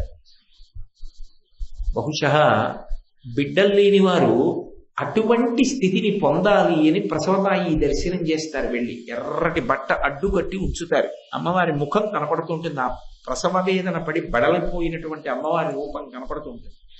అబ్బో, ఊర్ధ్వతాండవమూర్తి, త్రిపుర సంహారమూర్తి, ఆ భైరవమూర్తులు, ఆ నందీశ్వరుడు, విఘ్నేశ్వరుడు అసలు చూసి తీరాలి. అవి నేను నా నోటితో చెప్పడం ఒక్కటి సరిపోయేటటువంటి అవకాశం లేదు. కానీ ఇందులో నేను అవకాశం ఉంటే మధురైలో ఉండేటటువంటి కొన్ని కొన్ని పరమాద్భుతమైనటువంటి విషయాలు ఈ ప్రవచనాలు పూర్తయిపోయిన తర్వాత స్క్రీన్ మీద చూపించే ఏర్పాటు చేయిస్తాను. మనకి దక్షుడైన వ్యక్తి గోపాలకృష్ణ గారు ఉన్నారు కాబట్టి వేరు వేరు మార్గాల గుండా దాన్ని మీకు అందరికీ చూపించే ప్రయత్నం చేస్తాను. దానివల్ల మీరు ఈ మాట మధురై వెళ్ళినప్పుడు బాగా అనుభవించి చూసి రాగలుగుతారు. కాబట్టి ఒకప్పుడు పరమశివుని యొక్క అత్తగారి కోరిక తీర్చి అత్తగారికి మామగారికి కైవల్యం ఇచ్చినటువంటి క్షేత్రం మధురై. అంతేకాదు ఒక కొంగకి కూడా అక్కడ మోక్షం ఇచ్చాడే. సరస్వతీ తీర్థం అని ఇప్పటికీ బంగారు కమలం ఉంటుంది అందులో. విచిత్రం ఏంటంటే పరమశివుడి యొక్క శాసనం, అందులో జల సంబంధమైనటువంటి కీటకములు కానీ జలచరములు కానీ ఉండవు ఆ సరోవరంలో. పూర్వం ఎవరైనా కవిత్వం రాస్తే ఇది ప్రపంచానికి పనికొస్తుందా, ఇందులో ప్రపంచానికి అందించవలసినటువంటి సారం లేదు, ఇది కేవలంగా పక్కన పెట్టేయవలసిన విషయం అని అనిపిస్తే పరీక్ష కోసం ఆ కోనేటి దగ్గరికి తీసుకెళ్లేవారు. ఆ కోనేటిలో పుస్తకాన్ని పెడితే ఇది ప్రపంచానికి అందవలసినది అంటే ఆ పుస్తకం తేలి ఉండేది. ఇది అక్కర్లేదు అనుకుంటే ఆ పుస్తకం మునిగిపోయేది. ఆ సరస్వతి కోనేటిలోనే పరీక్ష చేస్తూ ఉండేవారు. ఎన్నో రకాలుగా ఎన్నో అద్భుతాలను ఆవిష్కరించినటువంటి క్షేత్రం మధురై క్షేత్రం. అటువంటి మధురై క్షేత్రంలో ఉన్నటువంటి ప్రధానమైనటువంటి దేవతా స్వరూపం మీనాక్షి పరదేవత. నేను మీతో మనవి చేసి ఉన్నాను కదా, నేను చూసినంత వరకు భారతదేశం మొత్తం మీద ఏ శైవ క్షేత్రంలో కూడా శంకరుడు చేసినటువంటి ఆ క్షేత్రంలో చేసినటువంటి 64 లీలలను యథాతథంగా ప్రదర్శించే క్షేత్రం మధురై ఒక్కటే. ఇప్పటికీ మీరు మధురై ఆ సమయంలో వెడితే శంకరుడు చేసినటువంటి లీలలను చూడవచ్చు. 64 లీలలను చేస్తారు. దానికోసం ఎక్కడెక్కడి నుంచో వచ్చి ఉండిపోతారు మధురైలో. ఉండిపోయి ఒక 2 నెలలు ఉండి 64 లీలలు చూస్తారు.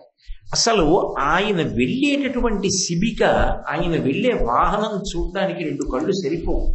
నేనైతే ఆయన ఒక వాహనం మీద వెళుతున్నప్పుడు చూసి నాకు గగుర్పాటు చెందారు. ఒక్కొక్క వాహనం ఈ ప్రాంగణం ఎంత ఉంటుందో అంతంత వాహనాల మీద పెడతారు. అసలు అది తిరగవలసి వస్తే ఎలా అని నాకు ఆశ్చర్యం వేసింది. ఆ వాహనం మీద పెడతారు. ఎందుకంటే ప్రథమంలో పోయి తీసుకొస్తారు కానీ తర్వాత దాన్ని తీసుకెళ్ళడం ఎవరికి సాధ్యం కాదు.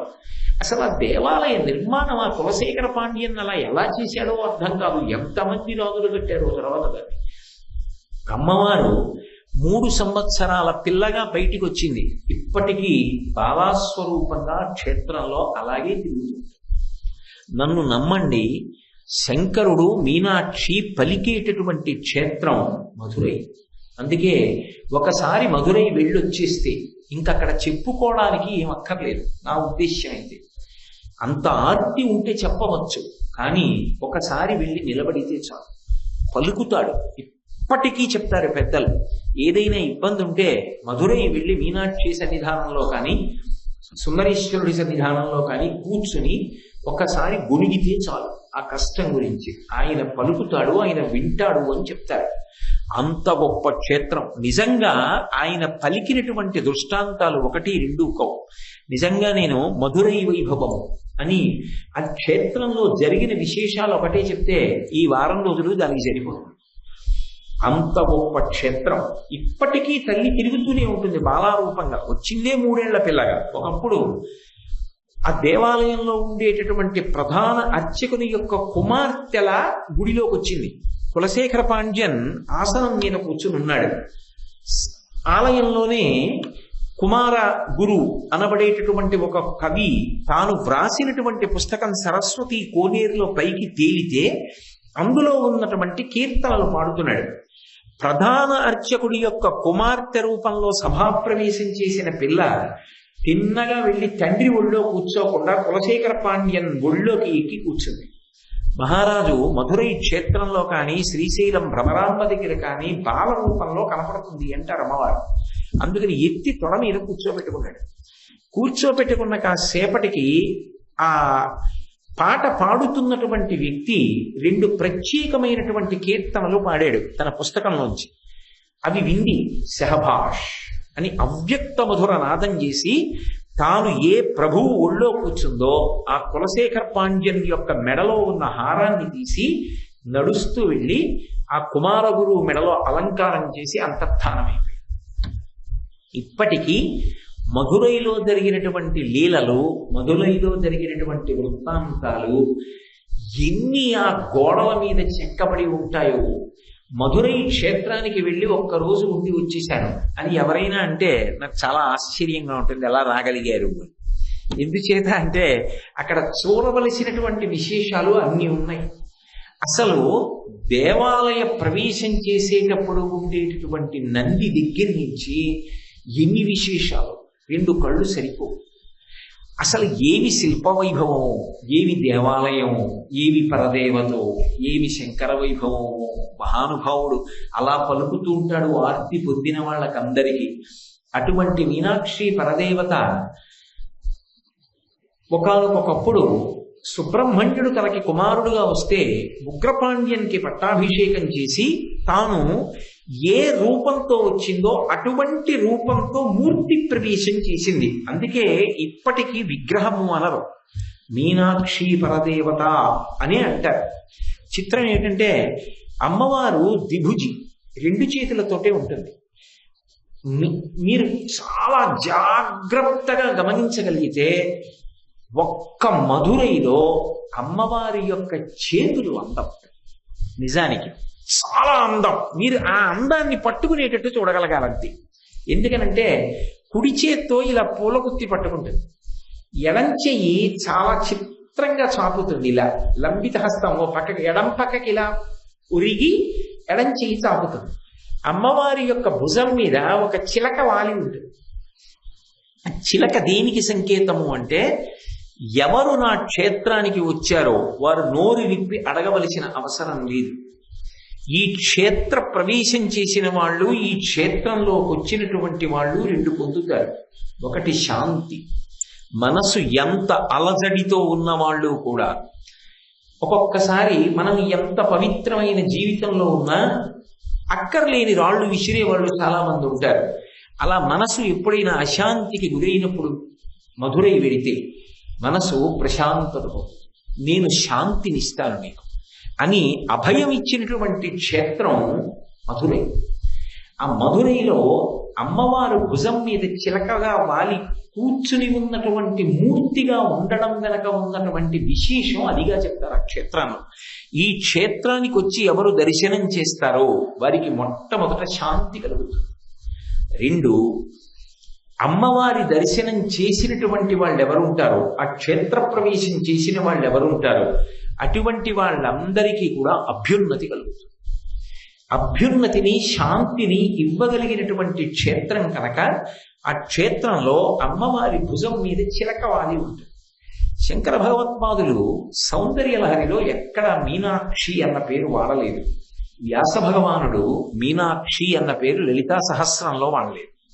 వాడకుండా వక్రలక్ష్మీ పరివాహ చలన్నీ నభలోచన అని మీనాక్షి సంకేతం చేశారు. అలాగే శంకర భగవత్పాదులు సౌందర్య లహరి దగ్గరికి వచ్చేటప్పటికీ తవాపర్ణీకర్ణీ జపనయనపై శూన్యచకితా అన్న శ్లోకంలో మీనాక్షి పరదేవత స్తుతి చేసి మీనాక్షిని సంకేతించారు. ఎందుకు మీనాక్షి గురించి చెప్పలేదు అంటే అసలు మీనాక్షి పరదేవత గురించి చెప్పడానికి వాక్కులు సరిపోవు.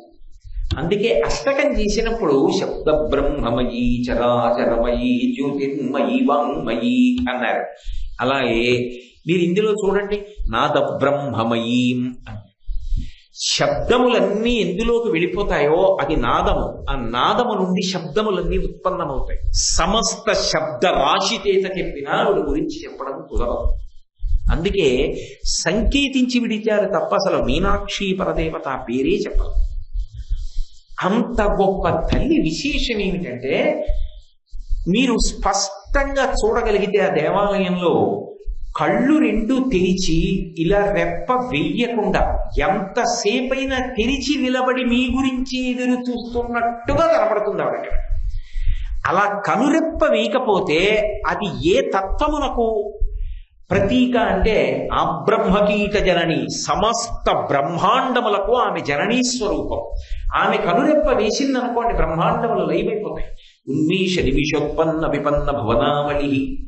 అందుకే కనురెప్ప వెయ్యకుండా నిలబడితే పరదేవతా స్వరూపం సమస్త బ్రహ్మాండముల యొక్క సృష్టికర్త, స్థితికర్త, ప్రళయకర్త అయినటువంటి పరబ్రహ్మస్వరూపంగా పరిపాలకురాలుగా ఏ తల్లి శ్రీమాత, శ్రీ మహారాజ్ఞి, శ్రీమత్ సింహాసనేశ్వరి అయి ఉంటుందో అటువంటి వైభవం కంటి చూపు యందు ప్రకాశింపచేసేటటువంటి తల్లి మీనాక్షి పరదేవత. అటువంటి మీనాక్షి పరదేవత గురించి శంకర భగవత్పాదులు ఒకసారి అష్టకంగా వర్ణించారు, ఒకసారి పంచరత్నంగా వర్ణించారు.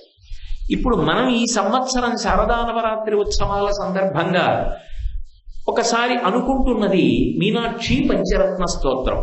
ఇందులో మీరు ఒక్కటి గమనించండి, రత్నములు ఎన్ని? నవరత్నములు అంటాం. రత్నములు నవరత్నములు అయితే మరి పంచరత్నములు ఏమిటి? మరి పంచరత్నములు అన్నాను అనుకోండి, నవరత్నములలో ఏ 5 పంచరత్నములు, మిగిలిన 4 ఏవి రత్నస్థాయి లేనివి? అప్పుడు మరి నవరత్నములు పంచరత్నములు కూడా ఉంటే 4 కానివేవి, మరి అవి రత్నస్థాయి ఎలా పొందాయి నవరత్నాల్లో అంటే? దీన్ని అగ్ని పురాణంలో వైజయంతిమాల గురించి చెప్తారు. ఇవి పంచరత్నములు అని ఎక్కడైనా అన్నారనుకోండి, దానికి ఒక విశేషార్థం ఉంటుంది. దాని విశేషార్థం ఏమిటంటే, అసలు ఈ సమస్తమైనటువంటి చరాచర జగత్తు ఏ తేజస్సుతో నిండిపోయిందో దాన్ని ఒక స్తోత్ర రూపంలోకి తీసుకొచ్చి శబ్ద రూపంలో ప్రతిపాదన చేస్తే దాన్ని పంచరత్నములు అని పిలుస్తారు. ఎందుకని అంటే 9 రత్నాలు ఉన్నా 5 మాత్రం పంచభూతాలకి సంబంధించినటువంటి రత్నాలుగా ప్రతిపాదిస్తారు. పృథివీ, ఆపస్, తేజో, వాయు, ఆకాశములు, ఇదే బ్రహ్మాండం. బయట ఏముంటుంది? మట్టి ఉంటుంది, నీరు ఉంటుంది, నిప్పు ఉంటుంది, గాలి ఉంటుంది, ఆకాశం ఉంటుంది. ఇందులో ఏముంది? నీరుంది, నిప్పు ఉంది, అలాగే గాలి ఉంది, ఆకాశం ఉంది, అలాగే వాయువు ఉంది. బయట ఇదే, ఇక్కడ ఇదే. పిండాండము బ్రహ్మాండము కూడా ఈ 5 నిండిపోయింది. ఈ 5 నలిపి ముద్ద చేసి అక్కడ పడేశారనుకోండి, అదే బ్రహ్మాండం అంతా. ఈ 5 సంకేతిస్తారు. రత్నం అనేటప్పటికీ ప్రకాశం, వెలుగుతోందని గుర్తు. అందుకే ప్రారంభం శంకర భగవత్పాదులు ఉత్ శబ్దంతో మొదలెట్టారు. ఉత్ అంటే ఇది వినగానే ఉలిక్కిపడి నువ్వు ఆ కాంతి చూడాలి, ఆ తత్వాన్ని లోపల చూడాలి. ఉత్ అంటే లేచుట, ఇలా కంఠం ఎత్తి ఆ దర్శనం చెయ్యి, ఆ సౌభాగ్యాన్ని అందుకో. ఇప్పుడు ఏమిటి అంటే, పృథివీ సంబంధమైనటువంటి రత్నము మనకి ఇంద్రనీలమణి, అలాగే అప్ అంటే నీటి సంబంధమైనటువంటిది ముత్యం, పృథివీ తేజో అగ్ని సంబంధమైనటువంటిది కౌస్తుభం, పృథివీ ఆపస్ తేజో వాయు వాయు సంబంధమైనటువంటిది వైఢూర్యం, ఆకాశ సంబంధమైనటువంటిది పుష్యరాగం. ఈ 5 రత్నములకు మాణిక్యములని మళ్ళీ ఒక పర్యాయ పదం ఉంది. అందుకే మళ్ళీ నవరత్నాల్లో మాణిక్యం చెప్తారు. ఈ 5 కలిపి పంచభూతముల యొక్క తత్వాన్ని రత్న రూపంలో ప్రకాశింపచేస్తాయి. ప్రకాశించాలంటే ఇప్పుడు పృథివీ ఉందండి, పృథివికి ప్రకాశం అంటే ఏమిటి? దీనికి ఓ ప్రత్యుత్పత్తి శక్తి, ఇందులోంచి మొక్కలు పుడతాయి.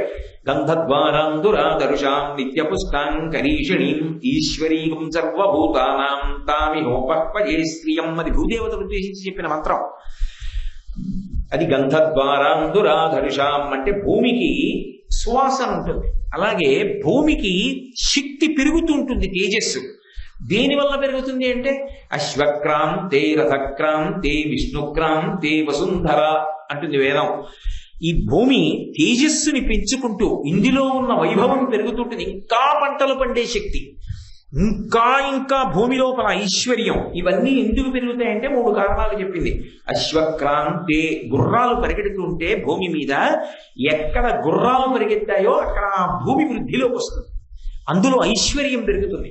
రథక్రాంతే గుర్రాలు, ఎద్దులు ఇటువంటివి లాగినటువంటి రథము యొక్క చక్రములు ఈ భూమి మీద ఎక్కడ పెడతాయో అక్కడ ఐశ్వర్యం పెరుగుతుంది. రథక్రాంతే విష్ణుక్రాంతే. ఒకప్పుడు వామనమూర్తి ఒక పాదంతో ఈ భూమిని అంతటినీ కొలిచాడు. విష్ణు పాద స్పర్శ చేత భూమి పునీతమవుతుంది. వసుంధర ఈ 3 చేత ఐశ్వర్యమును పొందింది, ప్రకాశించింది. ఆ విభూతి ఉండకపోతే ప్రకాశం అన్న మాట వాడరు. ఆ ప్రకాశము రత్నములకు అన్వయం చేస్తారు. అప్పుడు పృథివికి ఇంద్రనీలమణి, అలాగే నీటికి ముత్యం, అగ్నికి కౌస్తుభం, అలాగే వాయువుకి వైఢూర్యం, చిట్ట చివర ఆకాశం దగ్గరికి వచ్చేటప్పటికి పుష్యరాగం. ఈ 5 రత్నములు, ఈ 5 రత్నములు పిండాండ బ్రహ్మాండ స్వరూపమైనటువంటి ఈ సమస్తమైనటువంటి బ్రహ్మాండములో ఉన్నటువంటి తేజస్సుని ప్రకాశింపచేస్తున్నాయి. అమ్మవారు ప్రకృతి స్వరూపిణి. ప్రకృతి స్వరూపిణి అయినటువంటి అమ్మవారు ఈ అండాండము ఈ బ్రహ్మాండ పిండాండములు కలిసిపోయినటువంటి ఒక గొప్ప సమిష్టి స్వరూపమునందున్నటువంటి తేజస్సు. దానిని ప్రకాశింపజేస్తున్నాను, నువ్వు అందుకో, పట్టుకో. లోపల ఒక్క మాట ఇందులో పట్టుకున్నా నీకు మీనాక్షి పరదేవత అనుగ్రహం కలుగుతుంది, సోమసుందరుడి యొక్క అనుగ్రహం కలుగుతుంది. అటువంటి రత్నములు నీ చేతిలో పెడుతున్నాడు. ఇప్పుడు ఏం చేయాలి? ఆ రత్నాలు మాల గుచ్చి మెడలో వేసుకోవాలి. అంటే మెడలో వేసుకున్నారు అన్న మాటకి ఏమిటి? కంఠమాల, కంఠమునందు వేసుకున్నారు అంటే ఏమిటి? ఇది కంఠగతము కావాలి. అందుకు మీ అందరికీ ప్రతులిచ్చినది. ఇది కేవలం ప్రవచనానికి కాదు, చదువుకుంటూ ఉండాలి. చదువుకుంటూ ఉంటే ఆవిడ అనుగ్రహం కలుగుతుంది. ఒకప్పుడు తల్లి ఆ రూపంలో వస్తే గురుస్వరూపమైనటువంటి శంకర భగవత్పాదులు ఆమె తత్వాన్ని ఇంత గొప్పగా మనందరికీ తీసుకొచ్చి అందించారు. అందుకు శంకరాచార్యుల వారికి ఈ జాతి రుణపడిపోయింది, వారు చేసిన అపూర్వ ప్రయోగముల వల్ల. కాబట్టి మహానుభావుడు ఇప్పుడు పంచరత్నాలుగా నేను ఆ మీనాక్షి పరదేవత వైభవాన్నంతటినీ కూడా మీకు అందచేస్తున్నాను అని ప్రతిపాదించి ఇచ్చినటువంటి స్తోత్రమే మీనాక్షి పంచరత్న స్తోత్రం. ఈ మీనాక్షి పంచరత్నాన్ని ప్రారంభం చేస్తూ ఆయన ఉజ్జద్భాను సహస్ర కోటి సదృశాం అని మొదలు పెడతారు. ఉత్ అంటే మీకు నేను ఇందాక చెప్పలేదు, ఉత్ అన్న మాటకు అర్థం ఏంటంటే పైకి లేచుచున్నది అని. రెండవది గురువుగా ఆదేశం. ఎందుకని? మీనాక్షి గురుస్వరూపం. గురువు ఒక్కొక్కసారి తన చూపుల చేత ఉద్ధరిస్తాడు. ఒకప్పుడు భగవాన్ రమణులు ఏకంగా ఒక పీఠాధిపత్యంలో ఉన్న శంకరాచార్యుల వారికి తన చూపుల చేత కొన్ని అనుమానాలు నివృత్తి చేశారు. చూపులతో అనుగ్రహిస్తారు గురువులు. అలా చూపు చేత అనుగ్రహించగలిగినటువంటి గురుతత్వానికి ప్రతీక మీనాక్షి. అందుకనే ఆ గురుతత్వాన్ని, ఆ గురుస్వరూపమే అయిన శంకర భగవత్పాదులు మనకు అందిస్తున్నారు. ఇంత గొప్ప వైభవమా, ఇంత గొప్ప మీనాక్ష ఒక మనుష్య రూపంతో ఈ భూమి మీద తిరిగిందా, భూమిని పరిపాలన చేసిందా? సాధారణంగా విష్ణువు అవతారం తీసుకుని పరిపాలన చేస్తారు. విష్ణువు కన్నా అభిన్నం. విష్ణువు వైష్ణవి వాళ్ళిద్దరు ఒకటే, నారాయణ నారాయణి. అందుకని ఆవిడ పరిపాలన చేసింది. పరిపాలన చేసిన అమ్మవారి వైభవమా, ఇన్ని విశేషాలా మీనాక్షివి? అబ్బా, శంకరులు చెప్పడమా పంచరత్నాలుగా అనేటప్పటికీ స్తోత్రం చదవడం మొదలెట్టేటప్పటికే ఏమవ్వాలి? నిద్రాణంగా ఉండకూడదు, ఉత్ పైకి లేవాలి, సంతోషంగా ఉండాలి. ఇది మాటతో శంకరులు చేస్తున్న ప్రబోధం పైకి కనపడకుండా. లోపల ముందు అమ్మవారిని చెప్పట్లేదు, అమ్మవారి కాంతి చెప్తున్నారు. అమ్మవారిని ఎక్కడ చెప్పినా సత్సంప్రదాయం ఏమిటంటే ముందు ఆవిడ కాంతి స్వరూపం చెప్తారు. సూర్యుడు అన్నారనుకోండి మీరు, సూర్యోదయమునకు ముందు అరుణోదయం ఉంటుంది, ఎర్రటి కాంతి వస్తుంది మొదట.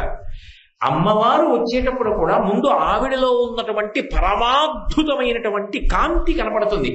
అసలు సంప్రదాయంలో ఉపాసనలో ఒక రహస్యం ఉంది. ఆ కాంతి తత్వం కానీ, ఆ కాంతి కానీ మనసుని పట్టుకుందనుకోండి, ఇక మీ ప్రయత్నం అక్కర్లా, ఆవిడే మిమ్మల్ని లాగేస్తుంది. అందుకని దానితో మొదలెడుతున్నాడు శంకరాచార్యులు గారు. ఉద్యద్భాను సహస్ర కోటి సదృశాం. ఒక్క సూర్యబింబం ఉదయిస్తోందనుకోండి, ఎప్పుడైనా మీరు ఆ సూర్యబింబం ఉదయిస్తున్నటువంటి స్థితిని వెళ్ళి చూశారనుకోండి, సముద్రంలోంచి ఇలా బాలసూర్యబింబం వస్తుంటే ఆకాశం అంతా ఎర్రటి రంగుతో కప్పేస్తుంది. ఒక్క సూర్యబింబం ఉదయిస్తుంటేనే అంత పెద్ద కాంతి, ఎర్రటి కాంతి వస్తే ఇక సహస్ర కోటి సదృశాం. సహస్రం అంటేనే అనంతము. అనంతమైనటువంటి సంఖ్యని కోటి పెట్టి హెచ్చవేశారనుకోండి, పోనీ 1000ని కోటి పెట్టి హెచ్చవేశారనుకోండి, అంతమంది బాలసూర్యులు ఒక్కసారి ఉదయిస్తున్నారనుకోండి, ఎంత ఎర్రకాంతి వస్తుంది. ఇప్పుడు మీరు ఒకటి బాగా గుర్తుపెట్టుకోండి, ఆ ఎర్రకాంతిలో మీరు కూడా మునిగిపోతారు. అది ఉపాసనలో పెద్ద రహస్యం. ఇది మీరు చూడడం మీకు అలవాటైతే కాంతి కన్నా మీరు భిన్నంగా ఉండరు. ఇది పట్టుకోవాలంటే ఒకటే మార్గం ఉంటుంది. ఎప్పుడైనా మీరు సముద్ర తీరానికి వెళ్ళి సూర్యోదయాన్ని చూడాలి. సూర్యోదయం చూస్తే రహస్యం అర్థం అవుతుంది. ఎర్రటి కాంతి వస్తున్నప్పుడు కాంతి యందు మీరు చూస్తున్నటువంటి నగరం మునిగిపోతుంది. విశాఖపట్నంలో నేను కూర్చుని చూస్తున్నాను అనుకోండి, విశాఖపట్నం మునిగిపోతుంది అనకూడదు. కొద్దిసేపు ఆ ఎర్రకాంతిలో సముద్రం దగ్గర నుంచి వెనక ఎంతవరకు కనపడుతుందో అన్ని ఎర్రగా అయిపోతాయి, మేడలు మిద్దెలు అన్నీ. మీరు అంతకన్నా భిన్నంగా ఉంటారా? ఇప్పుడు ఆ ఎరుపు కాంతిలో మీరు కూడా మునిగిపోయారు. ఇది ఉపాసన. ఆవిడ యొక్క అనుగ్రహ కాంతుల యందు అరుణ వర్ణమే కారుణ్యము. అరుణ కరుణ, అందుకే అరుణాం కరుణా తరంగితాక్షీం అంటారు. ఆ ఎర్రటి వర్ణం ఎంత దట్టమైన ఎరుపు, ఎంత కాంతి వచ్చేస్తోందంటేట ఉద్యద్భాను సహస్ర కోటి సదృశాం. 1000 కోట్ల సూర్యులు ఒక్కసారి ఉదయిస్తే ఎంత కాంతి వస్తుందో, మీనాక్షి పరదేవత వస్తుంటే అంత కాంతి వచ్చింది.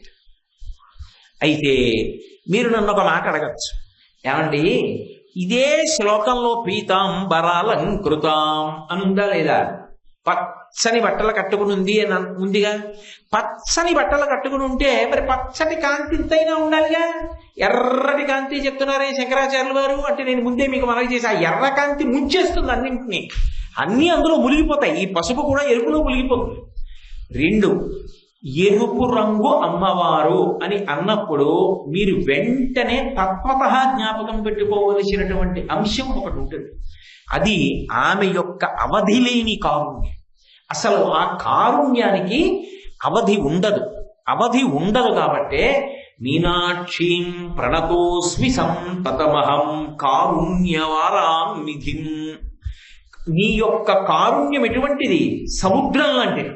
నీ దయ సముద్రం ఎలా ఉంటుందో అలా ఉంటుంది. సూర్యబింబం యొక్క ఎరుపుతనం ఎక్కడ చూడాలి? సముద్రంలో ఉదయిస్తున్నప్పుడు చూడాలి. ఇప్పుడు కారుణ్యవారాన్నిధిం, సముద్రం లోతు తెలుసుకుందామని మీరు ప్రయత్నం చేశారనుకోండి, సముద్రంలో మునిగిపోతారు. ఒక పంచదార బొమ్మ సముద్రపు లోతు కనిపెడదామని అడిగితే సముద్రంలో కరిగిపోతుంది. ఉప్పు బొమ్మ సముద్రంలోకి పెడితే సముద్రంలో కరిగిపోతుంది. అలా అమ్మవారి కారుణ్యం తెలుసుకునే ప్రయత్నం చేస్తే అమ్మవారిలో లీనమైపోతాడు, కలిసిపోతాడు. ఇప్పుడు ఆ ఎరుపు ఏమి అంటే ఆవిడ కారుణ్యమే, ఆ అరుణవర్ణమే ఆవిడ కరుణ.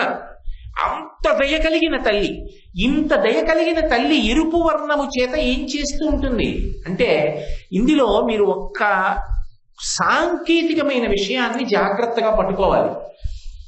చూడండి, రంగుల గురించి చెప్పినప్పుడు ఒక్క తెలుపు కిరణంలోంచి 7 రంగులు వచ్చాయి అనుకోండి, దాన్ని చిన్నతనంలో మనం పాఠంలో నేర్చుకుంటాం, విబ్జిఆర్ అంటాం. Violet, yellow, IndiGo, blue, green, orange, red.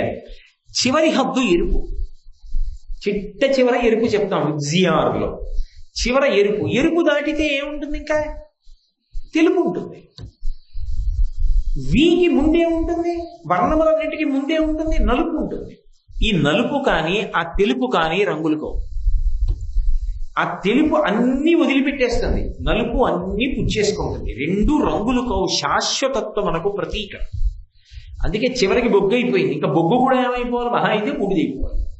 అందుకే నల్లగా ఉంటాడు విష్ణువు, తెల్లగా ఉంటారు శివుడు. దాని అర్థం ఏమిటంటే 2 శాశ్వతత్వములకు ప్రతీకలు. శాశ్వతమైనటువంటి వాడివి, అసలు అవధి లేని వాడివి, ఆత్మస్వరూపమైనటువంటి వాడివి. జీవుడిగా ఒకనాడు ఒరిగిపోయి కిందకొచ్చేసి అజ్ఞానంతో నేను జీవుడని అనుకుంటే అది ఆ ఎరుపు వలన జరిగినటువంటి పరిణామం. అమ్మవారే మహామాయా స్వరూపిణి, మహామాయా విశ్వం భ్రమయసి పరబ్రహ్మ మహిషి. ఆవిడ మహామాయా స్వరూపిణి జీవుడిగా దిప్పుతోంది. ఇప్పుడు ఆ ఎరుపుతనం దేనికి గుర్తు అంటే 3టికి గుర్తు. ఒకటి, ఆ ఎరుపుతనంతో ఆవిడ ఏం చేస్తుందంటే మాయలో తిప్పుతుంది. మాయలో తిప్పడం అన్న మాటకు అర్థం ఏంటి? ఏవి అశాశ్వతమైనవో ఆ అశాశ్వతమైనటువంటి వాటినన్నిటినీ కూడా అందుకోవాలన్న తాపత్రయంతో లోపల తల్లి ఎన్ని రకాలైన శక్తులను ఇస్తోందో అన్నిటినీ దుర్వినియోగం చేస్తుంటాడు. ఇంద్రియముల యొక్క సుఖముల కొరకు పోతుంటుంది శక్తి. కన్ను చూసే శక్తి ఏవో చూస్తూ గడిపేస్తాడు, చెవి వినే శక్తి ఏవో వింటూ గడిపేస్తాడు, ముట్టుకునే శక్తి ఏదో ముట్టుకుంటూ గడిపేస్తాడు, తినే శక్తి ఏదో తింటూ గడిపేస్తాడు. మొత్తానికి ఎన్ని రకాల శక్తులు అమ్మవారిచ్చిందో అవన్నీ కూడా కేవలము భోగము కొరకు మాత్రమే ఉపయోగపడితే ఆ స్థాయిలో ఆవిడ ఏం చేస్తోంది అంటే మహామాయా విశ్వం భ్రమయసి పరబ్రహ్మ మహిషి, మళ్ళీ పుట్టుక మళ్ళీ చావు, మళ్ళీ పుట్టుక మళ్ళీ చావు కొరకు తిప్పుతోంది. ఇప్పుడు అమ్మా అమ్మా నాకు వద్దమ్మా, నువ్వు నాకు ఇచ్చిన విభూతులు ఏమున్నాయో వాటిని సద్వినియోగం చేయించి నాకు శంకరుడు అర్థమయ్యేటట్టు చెయ్యమ్మా అని ఆ అమ్మని ప్రార్థిస్తే ఆమె రెండవ విభూతిని ప్రసరిస్తుంది. ఏమిటా విభూతి అంటే, నాకు ఇవన్నీ అక్కర్లేదు, నేను ఈ అశాశ్వతమైన వాటి వెంట పరుగు తీయను, నాకు ఏది సత్యమో, ఏది మార్పు లేనిదో, ఏది పరమేశ్వరుడో, ఎవరు సోమసుందరుడో వాడు నాకు ఎరుకలోకి రావాలి, వాడు నాకు తెలియాలి. వాడు తెలిస్తే నేను వాడైపోతాను. బ్రహ్మవిత్ బ్రహ్మైవ భవతి, బ్రహ్మము తెలిస్తే బ్రహ్మమైపోతున్నాడు. అది అనుభవంలోకి రావాలి, నాలా వాచా వేదాంతం కాదు, అది అనుభవంలోకి రావాలి. అలా వచ్చేటట్టుగా నువ్వు చెయ్యి తల్లి అని ఒక మార్పు వచ్చి అడిగేటట్టు చెయ్యగలిగినది కూడా ఆవిడే. అందుకే మార్పు ఎక్కడ ఉంటుందో అక్కడ ఎరుపు ఉంటుంది. చీకటి పోయింది, తెల్లవారుతోంది, ఎరుపు. పగలు మధ్యందిని స్థితిని పొందింది, ఎరుపు. పగలు పోయి రాత్రి వస్తోంది, మళ్ళీ రాత్రి వేళ ప్రారంభంలో ప్రదోష వేళలో ఎరుపు. ఎరుపు ఎక్కడ ఉన్నదో అది మార్పునకు గుర్తు, ఎరుపు ఎక్కడ ఉన్నదో అది ప్రేమకు గుర్తు. అందుకే ఆ రక్తవర్ణ ఎర్రటి రంగులో ఉంటుంది. ఏమిటి దాని అర్థం? క్రియాశక్తి. ఏదైనా చేయించేది ఆవిడే. అది చేసేటప్పుడు అహంకారం లేకుండా నిస్వార్థంగా భగవంతుణ్ణి నమ్ముకుని బ్రతికేటట్టుగా చెయ్యగలిగినది ఆవిడే. చిట్ట చివరికి ఆ భగవంతుని వైపుకి అడుగులు వేయించి భగవంతునిలో కలపగలిగినది ఆవిడే. కాబట్టి ఇప్పుడు క్రియాశక్తి స్వరూపమై ఆ తల్లి ఆయన గురించి ఆలోచింపజేస్తుంది. అందుకని ఎరుపు. మూడవ స్థాయిలో కదిలి కదిలి కదిలి కదిలి, ఎందుకని ఆ ఎరుపు తర్వాత ఇంకేముంది? తెలుపు ఉంది. అది శివశక్త్యైక్య రూపిణి లలితాంబిక. ఇక మళ్ళీ విడివడవలసిన అవసరం లేకుండా ఆ తెలుపులోకి తోసేస్తుంది. అంటే శంకరుడిలోకి వెళ్ళిపెడతానే శంకరుడు అయినాడు. పశువు యొక్క పాశములు తెగిపోతే పశువైపోయినాడు, పశుపతి అయినాడు అని గుర్తు. చిరంజీవన్నేవ క్షపిత పశుపాశ వ్యతికర పరానందాభిజ్ఞం రసయతి రసం తద్భజనవాన్ అంటారు శంకరులు సౌందర్యాలలో. ఆ పశుపాశములు తెగిపోయి తాను పశుపతి కావాలి. అలా చెయ్యగలిగినది ఎవరు? ఆ తల్లి. అనేకమైన పరీక్షలు పెడుతుంది. పెట్టి సత్తు ఎందు అసత్తు చూపిస్తుంది, అసత్తు ఎందు సత్తు చూపిస్తుంది. సదసద్రూపధారిణి. ఏది అశాశ్వతమైనదో అది శాశ్వతం అనేటట్టుగా చేస్తుంది. ఏది అసత్యమో అది సత్యంలా చూపిస్తుంది, ఏది సత్యమో అది అసత్యంలా చూపిస్తుంది. హనుమంతటి వారికి మండోదరిలో సీతమ్మని చూపించింది. అసలు సీతమ్మ కనబడినప్పుడు ఏ కదలికలు లేవు. సాధన చెయ్యగా చెయ్యగా కింద పెట్టి మీద పెట్టి తిప్పి చేసి ఏమి చెయ్యమ్మా నీ కాళ్ళు మాత్రం వదలను అన్నవాడిని పరమ ప్రేమతో రక్షించుకుంటుంది తన బిడ్డగా. ఎవరు ఏం చేయలేరు వాణ్ణి. పొదివి పట్టి కాపాడుకుంటుంది. కాపాడుకుని ఆ వస్తువు ఇక మళ్ళీ పుట్టవలసిన అవసరం లేకుండా ఆ పక్కన ఉన్నటువంటి తెలుపులోకి కలిపేస్తుంది. ఇది ఆవిడ యొక్క అనుగ్రహం. అందుకే ఎరుపు వర్ణంతోటే ప్రారంభం కావాలి. ఆవిడ యొక్క ఆవిర్భావం చెప్తే ఎరుపుతో చెప్పాలి తప్ప ఆ ఎరుపు, ఆ ప్రేమ, ఆ శక్తి, ఆ తిప్పడం అది ఎంత అంటే ఎవరూ చెప్పలేరు. రెండు, ఆవిడ దగ్గర ఒక గొప్ప గుణం ఉంది. ఇప్పుడు నేను చెప్పింది వ్యక్తి స్థాయిలో, వ్యక్తి స్థాయి కాదు. ఆవిడ దగ్గర ఒక పరమాద్భుతమైన గుణం ఏమిటంటే ఆవిడ మొత్తం ఈ బ్రహ్మాండాలంతటినీ శివుడిలో కలిసిపోతుంటే చూస్తాం. అందుకే మహాప్రళయ సాక్షిని, సాక్షిగా చూస్తున్నప్పుడు ఇంకెవ్వరు ఉండరు, అన్నీ ఆయనలోకి వెళ్ళిపోతాయి. వెళ్ళిపోతే ఆవిడ ఆయనలోకి వెళ్ళిపోతుంది. అప్పుడు ఎవరు ఉంటారు? ఎవ్వరు ఉండరు, ఆయన ఒక్కడే ఉంటాడు. జీవులన్నీ విశ్రాంతి తీసుకుంటాయి. మళ్ళీ పునః సృష్టి కలగాలనుకోండి, మొట్టమొదటి కదలిక ఎక్కడో తెలుసా? ఎక్కడ మొదటి కదలిక వచ్చి మొదటి మార్పు వచ్చినా అది ఎరుపే అవ్వాలి. శంకరుడు యందు మొదటి కదలికగా వచ్చేది ఏమిటో తెలుసా? నేను అన్న భావన కలుగుతుంది. అంటే మీకు బాగా అర్థం అవ్వాలి అంటే, ఒక వ్యక్తి బాగా ధ్యానం చేస్తూ ఉండిపోయాడు అనుకోండి. ధ్యానం చేయడం అన్న మాటకు అర్థం ఏంటండి? నేను ఏదో మొట్టమొదట రామచంద్రమూర్తిని చూస్తున్నాను ధ్యానంలో. రాముడు, నేను, ధ్యానము 3 ఉన్నాయి. ధ్యానం పండిపోయింది. రాముడు వినా ఇంకోటి ఉండవు, 3 ఒకటైపోతాయి. రాముడు ఒక్కడే ఉంటాడు అంతే. నేనన్న భావన కూడా ఉండదు. ఒక్క రామదర్శనమే అవుతూ ఇంకా నేనన్నది కూడా లేకుండా రామానందమనందు లయమైపోతాడు. ఆ లయమైపోయిన స్థితిలో ఎవరో వెనక గిన్నె కింద పడేశాడు. చటుక్కున ఉలిక్కి పడతాడు. నేను ధ్యానం చేస్తున్నాను, రాముణ్ణి ధ్యానం, నేను అన్న భావన కలుగుతుంది. అది మార్పు. ఈ నేను అన్న భావన కలిగితే రెండయింది. అక్కడి నుంచి ఇంక సృష్టి మొదలు. అందుకే శంకర భగవత్పాదులు సౌందర్యలహరి చేస్తూ ఒక అద్భుతమైన మాట వాడారు. మొదటి ఎరుపు ఎక్కడ అంటే, వణత్కాంచీదామాకరి కలప కుంభస్తననత పరిక్షీణా మధ్యే పరిణత చంద్రవదన ధనుర్బాణం పాశం సురునిమపిక దధానాకరతలై పురస్తాదస్తాం నః పురమధిదురహో పురుషికా. అహో పురుషికా. నేను అన్న అహంస్ఫురణ శివుడికి కలిగితే అది ఒక రూపమును దాలిస్తే ఆవిడే కామాక్షి, ఆవిడే మీనాక్షి, ఆవిడే విశాలాక్షి. నహ, ఆవిడ మా ముందు కనపడుగాక. ఆ కనపడుతున్నప్పుడు ఆ కారుణ్యం సృష్టిని చేస్తుంది. ఇప్పుడు ఆ సృష్టి ఒకడు కాదు, ఈ సమస్త ప్రాణులను సృష్టిలోకి తీసుకొస్తుంది మళ్ళీ. ఎందుకని అంటే శివుడు కూడా బహిర్ముఖుణ్ణి చేసింది. ఇప్పుడు చేసి పక్కన తెచ్చి కూర్చోబెట్టుకుంటోంది. ఎందుకని అంటే ఇన్ని ప్రాణులను సృజిస్తే తప్ప వాళ్ళు మళ్ళీ కొత్త పుణ్యం చేసుకోవడానికి సాధన చేయలేరు. శారదా నవరాత్రులు వస్తున్నాయి, సాధన చేసి పుణ్యాన్ని మూట కట్టుకోవాలి. గత జన్మలో చేసినటువంటి పాపాలని దుఃఖ రూపంలో పోగొట్టేసుకోవాలి, సుఖాల్ని పుణ్యాన్ని సుఖ రూపంలో పోగొట్టేసుకోవాలి. సుఖ దుఃఖములు 2 పోతే, పాప పుణ్యములు పోతే మోక్షానికి వెళ్ళిపోతాడు. కాబట్టి ఇన్ని ప్రాణులు పుట్టాలి. పుట్టేటట్టుగా శంకరుడిలో లయమైపోయినటువంటి జీవులు మళ్ళీ విడుదలై మళ్ళీ సృష్టి జరిగేటట్టుగా అహంస్ఫురణగా నేనన్న శంకరుడి మొదటి భావనకు ఎరుపు ఆమెయే. కామేశ్వరి అంటారు. కామేశ్వరి అంటే శివుని యొక్క మొట్టమొదటి అహంస్ఫురణ, నేనన్న ఆలోచన. తర్వాత ఆవిడ యొక్క అనురాగము, కారుణ్యము. వీళ్ళందరికీ శరీరాలు ఇద్దాం అంటే ఇంత సృష్టి ఏర్పడుతోంది. సృష్టికర్త్రి బ్రహ్మరూపా గోత్రీ గోవిందరూపిణి సంహారిణి రుద్రరూపాతిరోధానకరీశ్వరి. కాబట్టి అమ్మా, నీవు వస్తున్నావు, నువ్వు కనపడుతున్నావు, ముందు ఎరుపు కనపడుతావు. ఆ ఎరుపు ఎంత దట్టంగా ఉందో, ఎంత దట్టమైన ఎరుపులో మీరు కూడా కప్పబడిపోయారో అంత అనుగ్రహం మీకు అమ్మవారు వర్షిస్తోందని గుర్తు. జగద్గురువులుగా శంకరులు మీనాక్షి పరదేవతానుగ్రహాన్ని వర్షింపజేసేస్తున్నారు. అందుకని ఉద్యద్భాను సహస్ర కోటి సదృశాం. చాలు వాళ్ళకి ఏమంటే రేపు పూర్తి చేద్దాం, ఏనాడు అనుకున్నది పూర్తి చేశాం కనుక మనం. కాబట్టి ఒక్కసారి ఆ మొదటి శ్లోకాన్ని పూర్తి చేద్దాం, రేపు మళ్ళీ ఆ శ్లోకాన్ని ప్రారంభం చేస్తాడు. ఉద్యద్భాను సహస్ర కోటి సదృశాం